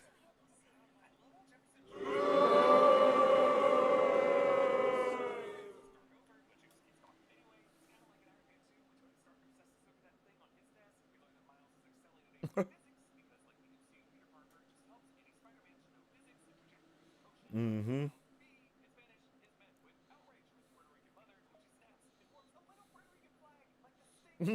I love that. I freaking love that. Oh. My bad, y'all. Spanish. What? Being Tom Holland, Peter Parker's this movie by Peter Spider-Verse in the month of June at the box office. At the end of the day, all these animators just love and respect each other. I love it. So Miles finally arrives at the parent-teacher conference where his teacher is voiced by Rachel Dratch. Miles's grades are pretty good. A in AP Physics. That's my little man. And a B in Spanish. What? Ooh, okay. Miles. Are you trying to Mira, kill eso your es mother? imposible. I love how Jefferson tries to place that cat-themed desk ornament back together, but he fails. The teacher's eyes just dart over, but she just keeps talking anyway. It's kind of like in Iron Man 2 when Tony Stark obsesses over that thing on his desk. We learn that Miles is excelling at AP Physics because, like the MCU Peter Parker, it just helps any Spider-Man to know physics and trajectories and motion. But Miles B in Spanish is met with outrage from his Puerto Rican mother, and when she snaps, it forms a little Puerto Rican flag, like the sting of his mother. I was rolling in the theater when that happened. Literally, I was like, "Yo, he made a little flag." Snap hits him with the full might of his Puerto Rican heritage. So Miles leaves the guidance counselor's office to rejoin his fight with the Spot, which tumbles into Wilson Fisk's old Alchemax Collider site, the location of the showdown of the 2018 film. But it's now under construction with this canopy made of reflective panels, reminding me of the dome that was constructed over the Chernobyl site. Based on this "Pardon Our Mess" sign, it looks like Alchemax are the ones actually cleaning it up. Maybe they're continuing to have some nefarious plans here. Like, you would think the government would be like, you guys aren't allowed anywhere near this. So the Spot explains his backstory, and we see the Earth-42 spider that bit Miles, but in its Earth-42 reality, right before it left, it was going to bite alternate Miles. You can see his hair in braids. This is foreshadowing the Miles we see in the third act of the movie, the big twist. Oh, shit! That's crazy, bruh. I am like mind blown from that. Whoa, bruh. So he literally stole it bruh. That gives even more validity to what bro was saying. Holy. That in that reality, it was not going to be a Peter Parker who got bit. It was going to be a Miles Morales. The Spot reveals that he was the one who got struck with that hilarious bagel action word. I love that they brought this guy back. So between Owen being the source of Spider-42 coming into 1610 and Miles being the source of the bagel incident, they really did create each other. The Spot trips and he kicks himself in the butt through a portal. It looks like one of the pieces from debris from the hex tiles kind of looks like the rectangular USB drive from the first film. The trip mirrors Miles tripping on his shoelaces when he was running across the rooftop for his jump test. That is what broke the USB drive, and it kind of was the embarrassment early in his arc that motivated the rest of his story. So similarly for the Spot in this movie, his embarrassment here is really what unlocks the next stage of his hero's journey. He finds himself in this inky hole realm where all the dark matter has left his body, creating all these portals into the multiverse. The first he looks into is this classic animation. Let's listen to that again. He finds himself in this inky hole realm where all the dark matter has left his body, creating all these portals into the multiverse.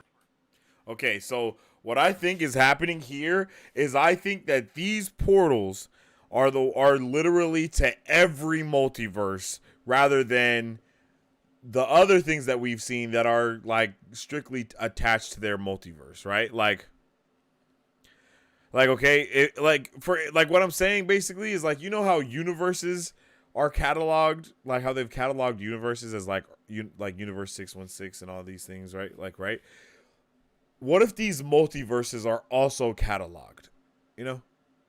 And the multiverses are melting into the multiverse. Like that, like, bro, I think keyhole that's realm definitely where what's all the going dark on. No matter cap. has left his body, creating all these portals into the multiverse. The first he looks into is this classic Like, look like animation universe from the 1940s with Ben Day dots. There's a woman in a black and white polka dot blouse who hits him with her purse, her blouse matching the pattern of his skin. On the cinema marquee is a movie titled The Tall Man, coming soon. Then he looks into the Lego universe. Like, and that's Back another Gordon thing Miller. that I noticed too, was that Brad, like, what's his name?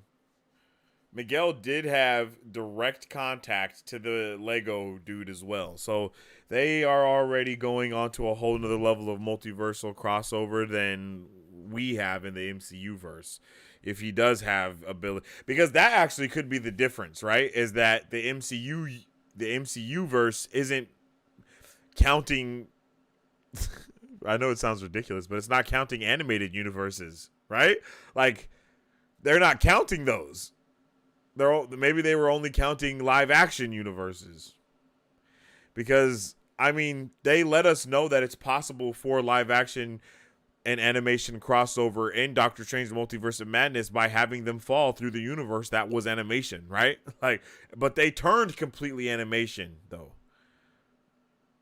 So it'll be like a weird thing. Like, are they gonna turn everyone animation, or are they gonna stay anime? Or are they gonna stay live action and have animation crossover with that?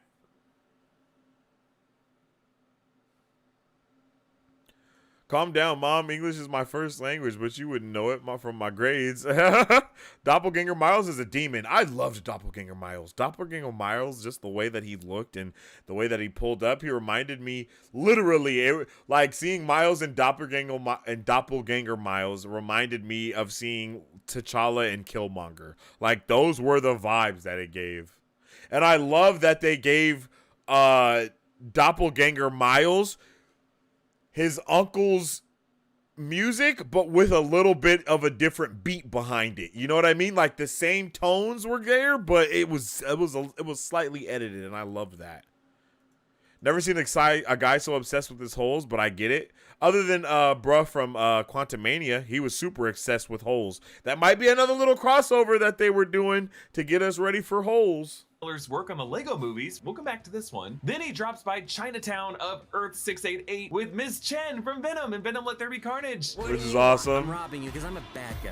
I love how unfazed Ms. Chen is. And She the brand cares that comes not who steals, one. if you look closely, is Brock's Venomint, a reference to Eddie Brock, Venom, and this establishes Sony's Venom movies as Universe 688 and their system of organizing this. Spot looks at his hands and says, "The power of the multiverse in the palm of my hand," a nod to Doc Ock's line in Spider-Man 2 in 2004. The power of the sun in the palm of my hand. Which he echoes in Spider-Man No Way Home. The power of the sun in the palm of my hand. Back in the Legoverse, we see a text box, which is actually in the shape of a red Lego brick, labeling this Earth awesome. 13122. This Peter Parker is voiced by Nick Novicki. There's a Lego J. Jonah Jameson in this Daily Bugle office, and they use J.K. Simmons' audio from the 2002 Sam Raimi film when he says, "Tomorrow morning, Spider-Man, page 1 with a decent picture this time." So back in 1610, Miles cannot thwip when he's carrying cake boxes, so he has to ride a crowded train. Kind of like Tobey Maguire Peter Parker trying to pizza time in Spider-Man 2 and having to take the elevator afterward. Miles has to hop off the track to quickly zap the villain, the Armadillo, and then Miles foils a thief stealing Nikes. He passes a bunch of gawkers, including this smiling dumbass with glasses. This is an aged up version of that goofy student who smiles at Miles at the Visions Academy in the first film. Miles shows up late with the cakes to the rooftop party, having changed into his basketball jersey, number 42, Miles' number. The cakes are now wrecked. Shit. His heartfelt messages spelling out just, "I'm not," and then proud. Jeff and Rio complain that Genki calls them by their first name, so later when Gwen does it, they really cringe. Miles refers to his friends Peter and Loved Wanda, that as well. using Gwen's fake name that she gave him in the first film. Miles returns to his room where boxing gloves hang by the door, again reminding us of his boxing lessons with Uncle Aaron. There's also a Michelle Obama campaign sticker suggesting that in 1610 she was the Obama who held, or at least sought, public office. Whereas before it was snap. Sunflower, the hot track of this sequel is Hummingbird by Metro Boomin and James Blake, which Miles chills out to here. Remember, the 2018 film ended with I'm Miles surprised we listening didn't to get Post any Malone's Venom suit Sunflower Spideys. as Gwen opened Then that portal again, over his maybe bed and Miguel asked if he has a minute. And specifically this scene avoided picks up with recruiting a them. similar moment, just Yeah, like that. But a facts. year has passed since the events of the first No, film, and yeah, I notice how agree with throughout that. this movie, Miles has been aged up a bit. A longer face, he's a bit taller, and he Oh, has that's longer facts, hair. that's Floating facts. around He his would room is a definitely bunch not of trading recruit cards them with because these he knows red and they're white balls crazy. on them. These are for Teriyakimon, the 1610 version of Pokemon. And when they're sitting on the bed, floating past is a framed photo of Miles with his Uncle Aaron, his mentor figure, who was shot by Kingpin in the 2018 film. And on Miles' shelf is an art see Spider-Mobile, which 1610 Peter had a life-size version of in the 2018 film. And above that, the specific photo of Miles' dad Jefferson and his brother Aaron that Jefferson had as his phone background, and this exact photo was framed in Aaron's apartment. So this is probably something Miles found in his uncle's apartment and moved to his bedroom. Also on the shelf on the left side of frame, Miles has this wooden moose. This is actually an Easter egg for Lord and Miller's 2021 film Mitchell's vs. Machines. This moose is a hugely important item to the Mitchell family. In that movie, Gwen finds Miles' sketchbook. I still haven't seen that movie. I heard it was incredible the other though. drawings he probably drew of her in this, but over on the left, he kept a bus ticket stub. Hudson Valley Explorer Schenectady to Brooklyn Central. This was the bus ride home that they took after Gwen saved them from Olivia Octavius in the forest in the 2018 film. So Miles has been scrapbooking his relationship with her. Miles and Gwen swing from construction crane to construction crane, just like Andrew Garfield Spider-Man does at the climax of the 2012 Amazing Spider-Man film as they thread the needle between buses. Notice how this whole block is just colored in pink and teal hues, a way of showing how Gwen's colors are tinting and shading this reality as her influence spreads throughout it. There's this awesome point of view shot from the truck driver. Miles swings on the right side, reflected in both mirrors, and then we turn to the right side mirrors as he flies behind the truck, and the exclamation points from his scream chase him, just like the ah from his fall in the 2018 film and the woo in the final act. I just love how Miles stays behind Gwen throughout this whole sequence, hiding his clumsy collisions and trying to come off as more confident than he really is. Really though, just copying Gwen's moves, like hastily tying his web to his ankle. He tries to claim that he's learned just as much as she has, but really he's just actively learning in this moment from her. They pass the hot dog vendor and we see the action word take on, which by the way makes him even doper, by the way.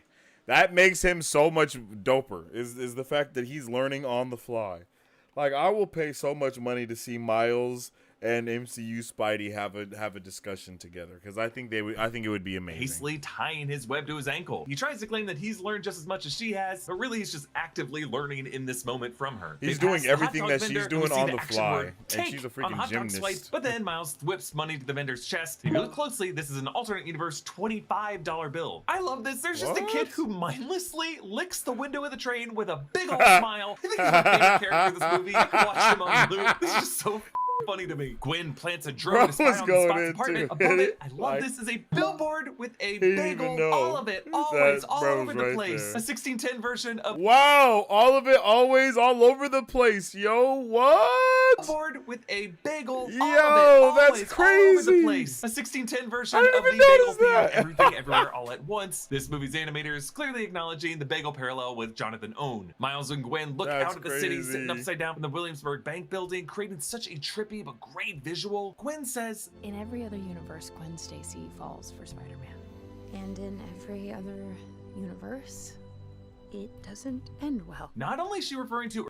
And every other universe, it doesn't end well. This is our first hint of seeing my guy be so against everything. Like, so against everything that he is being told, right? Like, he doesn't care what the universe says about it. Right? He doesn't care what is supposed to happen. I make my own destiny. He is just like Loki right now. My guy is giving mad Loki vibes in the best way possible. Earth 65, Peter's death as the Lizard. She's also referring to the universes where Gwen Stacy famously dies in the Death of Gwen Stacy arc, like we saw with Emma Stone in The Amazing Spider-Man 2. Back at the rooftop party, Miles and Gwen whip some food, and we see a can of grape drink, a nod to my favorite Dave Chappelle bit. A lot of black people don't have the privilege of knowing about grape juice because they have grape drink. It's not the same formula. Scare off Gwen. We get this heartfelt moment between Miles and his mother Rio. The city they look out on has incomplete sketch lines in the distant background for the buildings, kind of in the haze of the city. It's just a really cool detail to suggest that the Manhattan skyline is a part of New York that Miles might not know as well, because really his home neighborhood is Brooklyn. Rio gives Miles the advice that he really needs for this whole film, saying that she hopes her son never lets any one of those big fancy important places he's going to be in tell him that he doesn't belong there. I think all of us can relate. Bruh, the vibes, like, okay, I have, like, the relationship that Miles Morales has with his mom is very similar to the relationship that I have with my own. Like, except my mom is not Puerto Rican, she's black. Like, that's it. Like, that's the only difference, bruh. You feel me? Like, that's it. Like, my mom is so similar, and I could just... Like, I could definitely feel the love and the vibe that she had for him. You know what I mean? Like, Yeah, I like relate that. to feeling like an imposter incredible. or a mistake or told that we're not ready for the big leagues. And I think the love that she had for him, it showed so obviously because she really did care and want the best for him.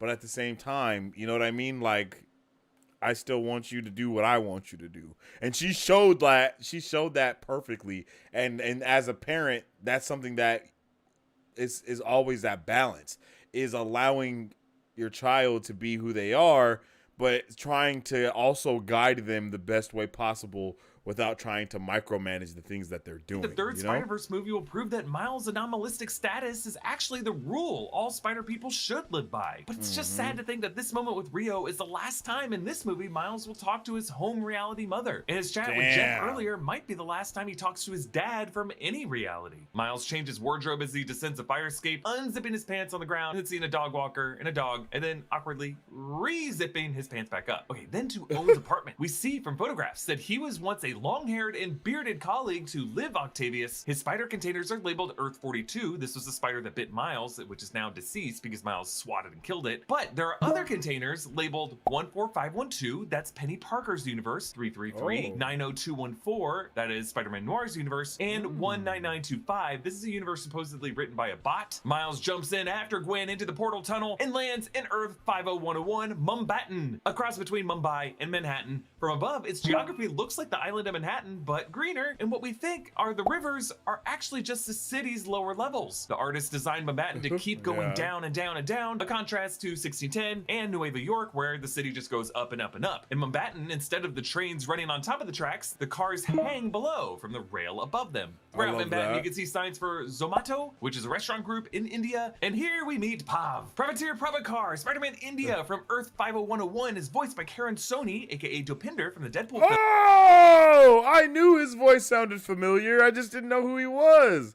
That's awesome. He spins his web shooter on a spindle like a yo-yo. It looks so cool. All the action words in 50101 are in Hindi. Like at one point we see whip in Hindi, and when Privateer hits the spot in the back of the head, it makes this Hindi word dadak, which translates to roughly bang or slam. And Privateer corrects Miles attention to on the details common on a American million. chai tea mix-up. I love chai tea. What did you just say? Chai tea? Chai means tea, bro. You're saying tea. And I love how Miles is so distracted, he spills the tea. It flows from the cup onto the table. Also, you could consider this a callback to Miles correcting the spot on ATM machine, which is also redundant. The M stands for machine already. So as these three fight the spot in the moment when we see Gwen that his found dark the matter book is of filled drawings, in I was more of his like, why are body, you so that he's gradually going underreacting? more You from should be white to falling black in love throughout right this now. movie. He makes But it to now Mumbattan we Alchemist see why lab she for was its holding collider, back. and Miles Exactly. tries to That's supercharge very the true. barrier with this new move that he's I working wonder how on. they're But going to Hobie do Brown Donald's arrives, Prowler, Spider-Punk, voiced by having Daniel already Kaluuya, existed and he in Tom looks so Holland's cool. movie first. Yeah, I think that was just. I think Donald Glover's Prowler was just a,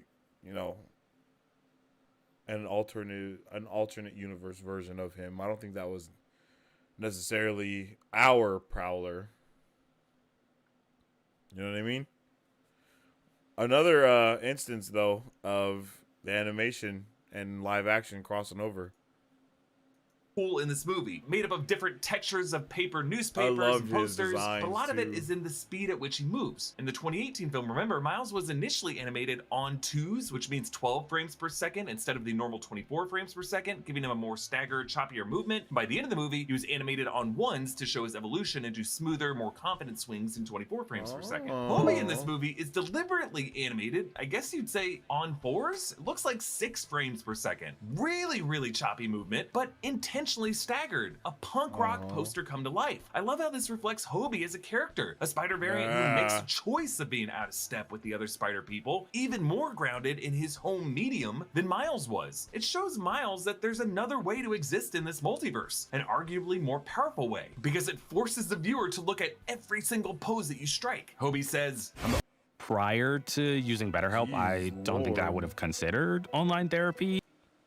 Bro, yeah, for real though, like, I loved Hobie. I thought he was a great character, and I loved his design. Like, at first, it threw me off a little bit. It was a little bit jarring, but getting into it more, it was just like, oh yeah, bro, this is it. This is exactly what I needed it to be.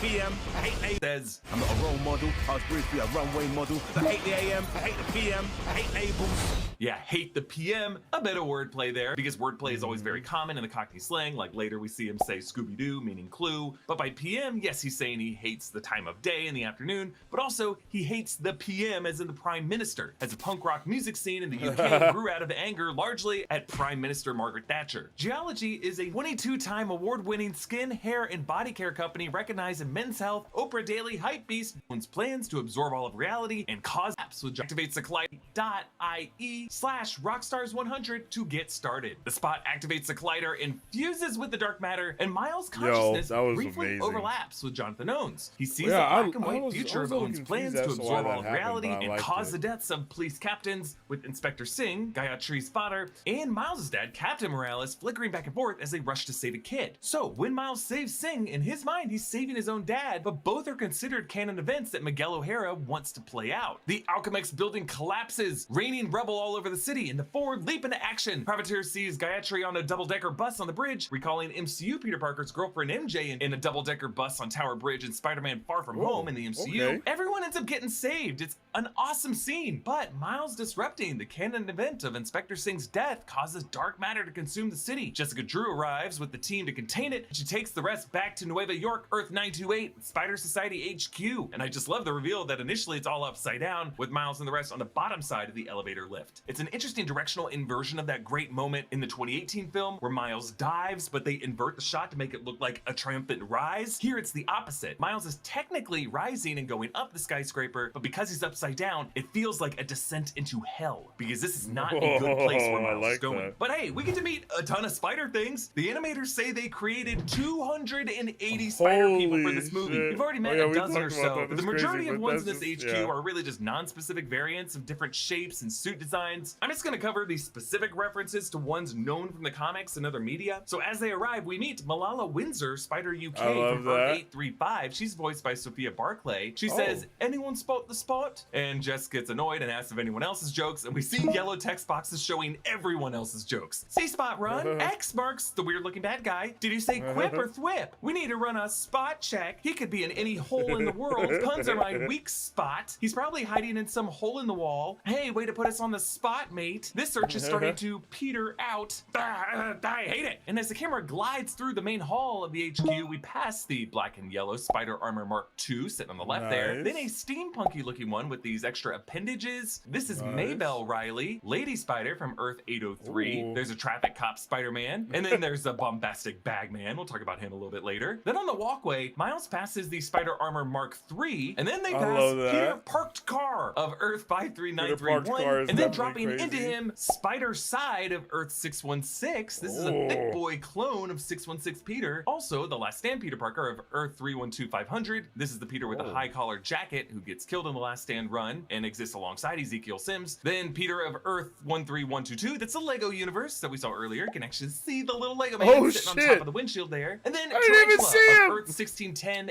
I'm supposed to take in an army of animators? No cap. Miles universe of 1610. Then they meet the moody and dramatic Ben Reilly Spider-Man, aka the Scarlet Spider from Earth 94, voiced by Andy Samberg. It's mentioned here that he's a clone because yes, he is from the Clone Saga, and yes, he's got a lot of baggage. Then they meet the Web Slinger, a cowboy Spider-Man from Earth 31913, voiced by Taron Killam, and his horse Widow, who's also in a mask. Lila takes him on the tour of all the multiversal anomaly villains who have been captured. She mentions several Doc Ock, a Mysterio, also a Mysterio, and then a video game guy section. In between them is the Insomniac Spider-Man of Earth 1048. That's the universe of the PS4 games. And he asks, "Are you talking to me?" And it's the voice of Yuri Lowenthal, who voices Peter in those Insomniac games. There's an interesting villain named Typeface who says, "Go to Helvetica." In the 2018 movie, they changed all the New York City public transit signs from the Helvetica typeface that it's in the real world to Arial, which Microsoft introduced in the early 90s as an alternative to Helvetica. So this might just be an inside joke with these animators. They might just really hate Helvetica and prefer Arial. And I can tell you, as someone who writes all my scripts in Arial for YouTube, Arial is much nicer because it takes up less space on the page. So that might be it. Then Lila mentions an interesting Craven, a boring Rhino, and then, oh my god, a Prowler, a cameo by Donald Glover in live action. Hobie claims he was the one who caught him himself, and Glover says, cameo by Like, this is crazy, bro. Like, what? Why? Like, look at that. animation and live action side by side, looking pretty damn Donald good. Glover in We've live seen it action. in the Bobby reverse. claims he was the one who caught him himself, and Glover says, I slipped. Remember, Glover played Aaron Davis in the live action MCU in Spider-Man Homecoming in 2017, and in that movie he referenced having a nephew who lives in that area, and in a deleted scene calls him Miles. Glover also cameoed in the 2018 Spider-Verse film from his scene in NBC's Community when Troy wears Spider-Man PJs. It's possible that this could be the same Aaron from the MCU just years after Homecoming. It is just wild to see a live action character sharing the screen with animated ones like Mary Poppins or Who Framed Roger Rabbit, and it increases the likelihood that this series in the next movie may introduce a live action Miles Morales who will be in the MCU and in the Sonyverse. Miles meets Margot Kess, aka Spider Bite from Earth 22191, voiced by Amanda Stenberg. She is a digital avatar, and her Spider Bite from Earth 22191, voiced by They look the same. Like, look.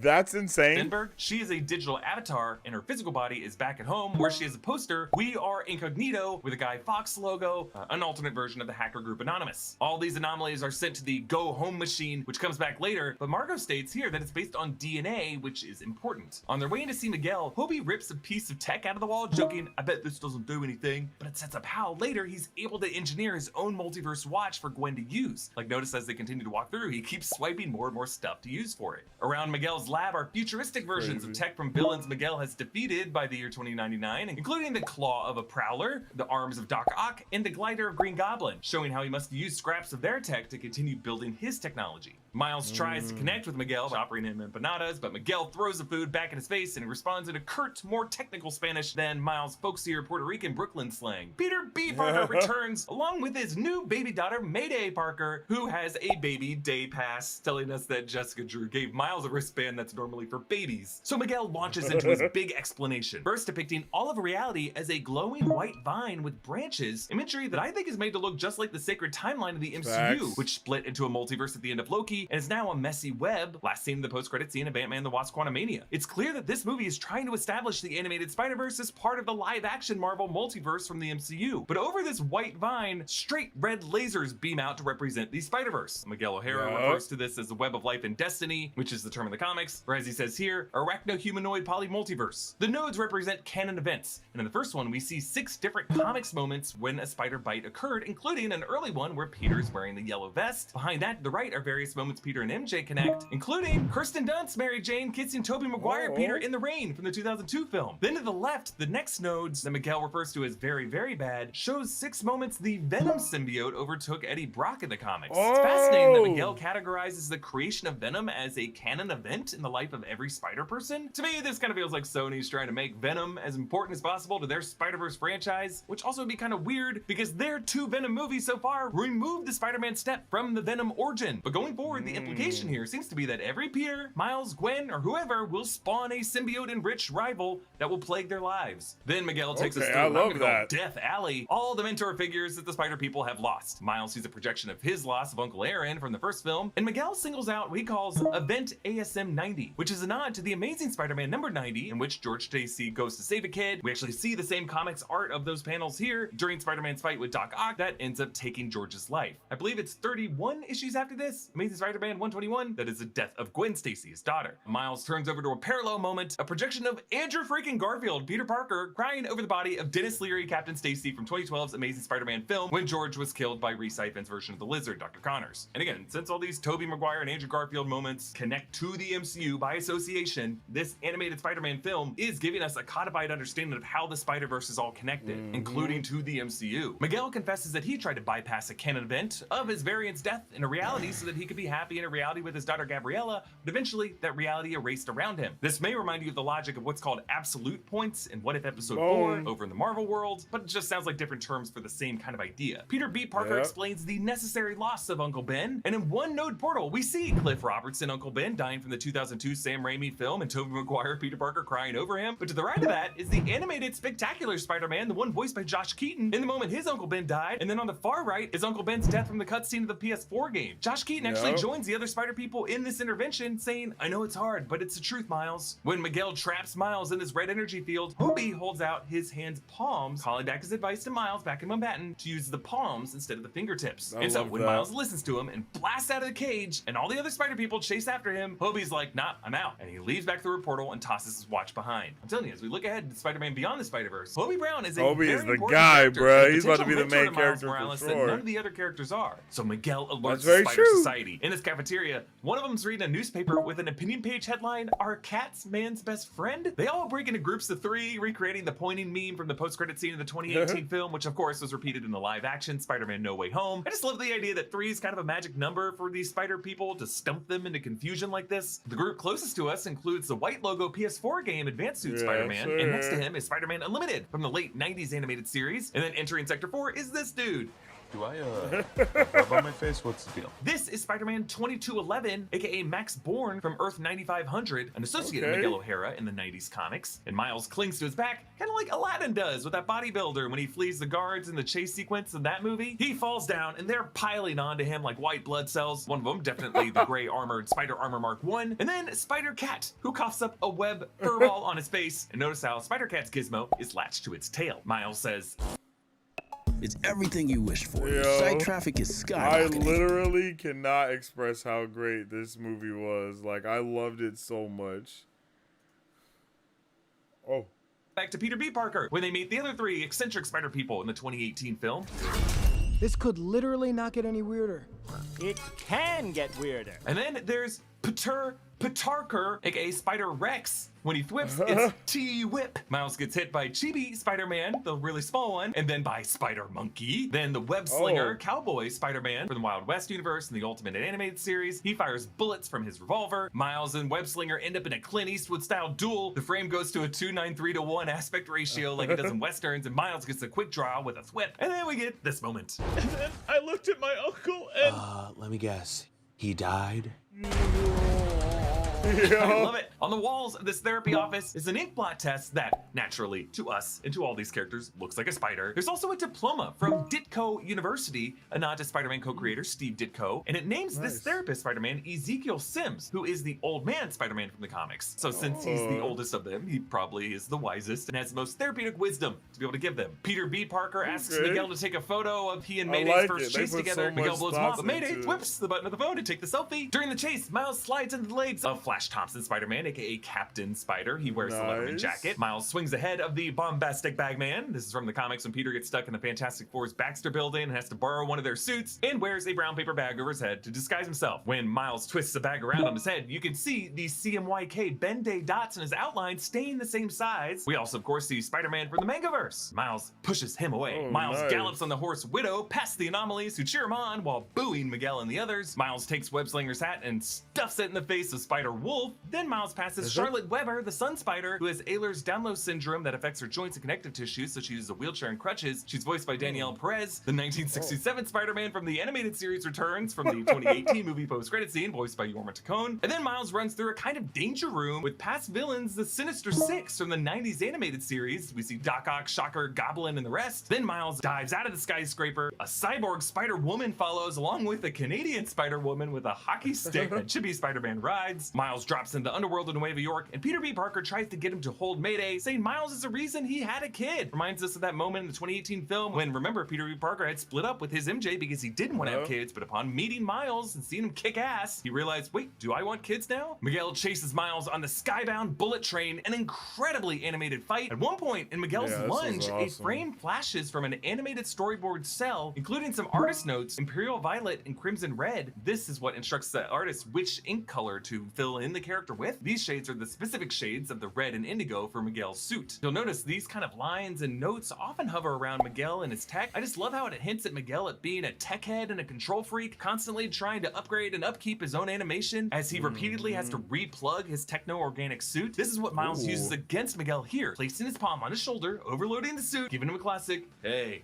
and then revealing he intentionally lured all the spider people high above the city so that he could just leap off the train back to the base. Peter B. Parker says, "I did teach him that, so I feel like a pretty good mentor," referring to when Peter B. Parker in the 2018 film just jumped off the ledge and fell into the collider beam so that he could go home. Miles goes invisible and sneaks past Margot. He scans his DNA and briefly can see the scan reading Earth 42 since it reads the DNA of the spider that bit him. So the go-home machine goes to work. It's a robot in the shape of a spider wrapping Miles up in a web of lasers. Miguel tries to pry in, but when given the option to reboot the system, Margot decides at the last second to just let Miles go home. So Miles tumbles into this red and green Brooklyn where it rains. It's a color scheme that we haven't seen before, so it kind of hits us as really eerie and off, but it bears a similar palette to the 1610 universe that Miguel, Ben Reilly, and Jess go to, making this a really effective visual fake-out. Back in 616B, Peter and MJ put Mayday to bed, and MJ says there's no playbook on being a parent, you just have to make adjustments at halftime. So Feels like a meta nod to this story's two-part structure. Across the Spider-Verse ends at halftime, Beyond the Spider-Verse being the second half, where Peter and Gwen Spider-Man lives. Spider-Man Unlimited lives in my mind so profoundly. My inner kid is taking a trip right now. The 90s Spider-Man series was dope. The stories went hard for a kid's show. Also, best Stan Lee cameo. Yeah, I agree. And now have to make adjustments and put some new players on the field. Definitely Captain Stacy tells Dr. Gwen that that's he's a watch being party cop, right and he there. gives I her the need to gadget watch that everything. Hobie built using tech stolen from Miguel. On the screen, it reads Project Bootleg, and for the strap, he used a Union Jack pattern band. So Miles swings through Times Square, where all of his villains, past and present, are haunting him. We see the giant hands of the Spot reaching out to him. But in Times Square, if you look closely, you see W and W's instead of M&M's, and Soca Coca, which is a giveaway that this is not 1610. Because remember, in his universe, it's Coca Soda instead of Coca-Cola. Ben Reilly camps out outside Miles' room in 1610, but Gwen takes them out, and this is right as we see Miles arriving home, so we naturally just assume it's the same universe. I love when movies do this. Like my favorite example is Silence of the Lambs, when you think Clarice Starling and the rest of the FBI are at the same house, but then you realize the raid is happening at the wrong place, and Clarice is at Buffalo Bill's house by herself. This also happens in the Fellowship of the Ring, when you think the ring wraiths are about to stab the hobbits in their beds, but they're actually across the street. It always works on me, and the way they tease this out is so well done. Rio asks Miles why he changed his hair. She doesn't remember giving him any advice. Miles, though, has a speed bag by his door now, as in Earth 42, Miles will be more of an aggressive fighter. Also, Earth 42, Miles' room has less toys and posters and more stuff than milk crates. Around the house, there aren't really that many photos of Jeff Morales, just the mother and the son, because it would have been too painful to have too many photos of him around. Miles reveals himself as Spider-Man, but Rio doesn't know who it is, and for a second, we're just like, oh, she's just a mom who doesn't really get it. But no, there is no Spider-Man in this universe. Miles demonstrates this just sad little whip,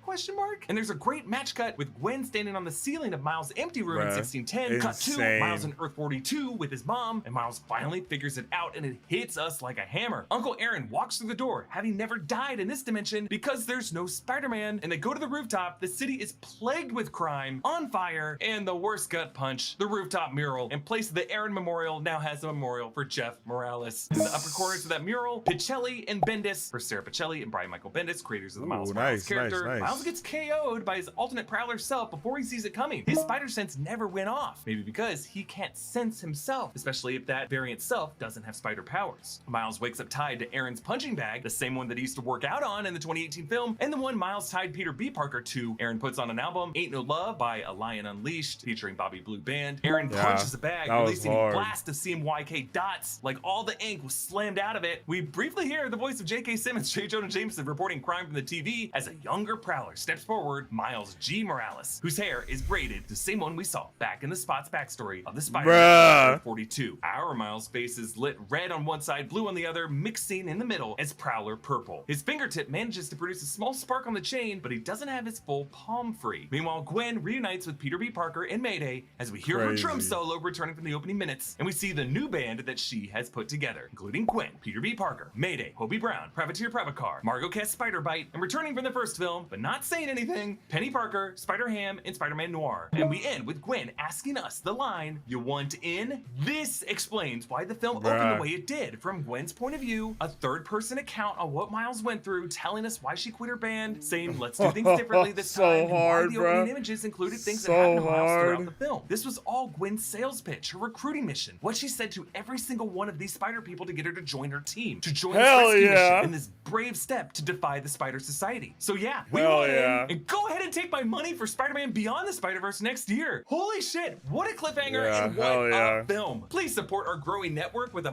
Hell yeah, bro. Hell yeah to all of that, bro. It was definitely incredible. I could not believe how amazing this movie was from start to finish. I truly enjoyed it so much, and I hope each and every one of you guys enjoyed it too. This was an amazing Marvelous Monday today to be able to check that out. I hope you guys like that. Let me know how you feel about, checking out these, these breakdowns for the different movies that are coming out and whatnot. Thinking about having like those be a new reaction thing that we do here on the channel as well, either live or recorded, one or the other. But yeah, man, I really love this movie. I'm definitely gonna see it probably about 2 more times. So let me know how you guys felt about it in the comment section down below. And if you haven't already, make sure you drop a like on the stream to help us out around these parts. And definitely follow us on social media at Marvel Bros to stay up to date with all the latest news and movie reviews. And follow me on social media at Sensei Finito. What's up with a Bedrock? My guy says, I could barely understand Spider-Punk in the movie. Not sure why he was quiet in my theater compared to the others. Okay, that's actually something I meant to mention earlier on. My bad.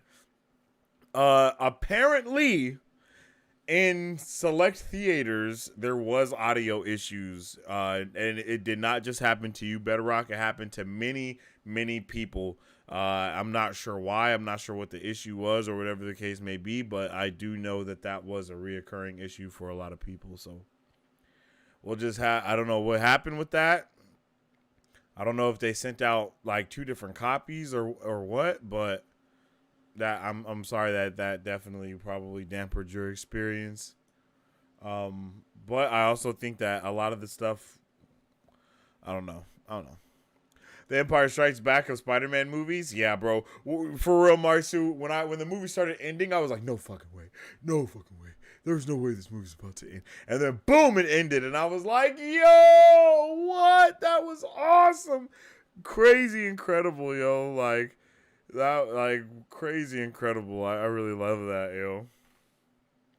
That was a well-researched video, for real. And I don't think I could ever get that much detailed research bolo like that. You know what I mean? Like there's definitely a team of people that's helping my guy out, and that's dope. I definitely want to get to that point one day to be able to have everything like that. That would be lit. But until then, I think being able to just react to it and shit like that, I think that's definitely a vibe, because we can watch it, I can commentate on it, talk about some stuff, get it a little bit deeper with some thoughts and whatnot. And yeah, man. So I definitely hope you appreciated it. I hope all of you guys appreciated it. Don't forget to let me know what you thought about this movie in the chat down below. Is it a 10 out of 10, 7 out of 10, 8 out of 10? What would you rate this movie on the Marvel Bros scale? Please let me know. As I already said, make sure you follow your boy Sensei. I'm trying to get more active on my channel, man. I think I'm going to just be doing more commentary content, similar to what like I do here on the channel, but just about a multitude of things, not just necessarily about Marvel stuff. So definitely follow me on everything, yo. So let's get it. Man, IDKY 2099 was so pissed. He looked like he wanted to murder Miles. Well, we can't forget that Spider-Man 2099 is like vampire, isn't he? Isn't bro like half vampire or something? I'm pretty sure. So he has like a certain type of bloodlust. You know what I'm saying? Like he got a bloodlust for show. Like wasn't he about to bite someone's face off or something at one point, and then like he stopped? Like maybe that's getting played on from somebody as well. A lot of stuff is possible. Excuse me. A lot of that is possible, yo. But he definitely wanted to murder Miles. And I think it was a lot of, anger that Miles had and was doing stuff that, he wasn't able to do. I think that really caused some issues for him. I'm not sure why, but it did. But I think it was a fantastic movie nonetheless. Like, definitely give it a 10 out of 10. Definitely recommend. Definitely going to watch it again and again. I really love this movie, no cap.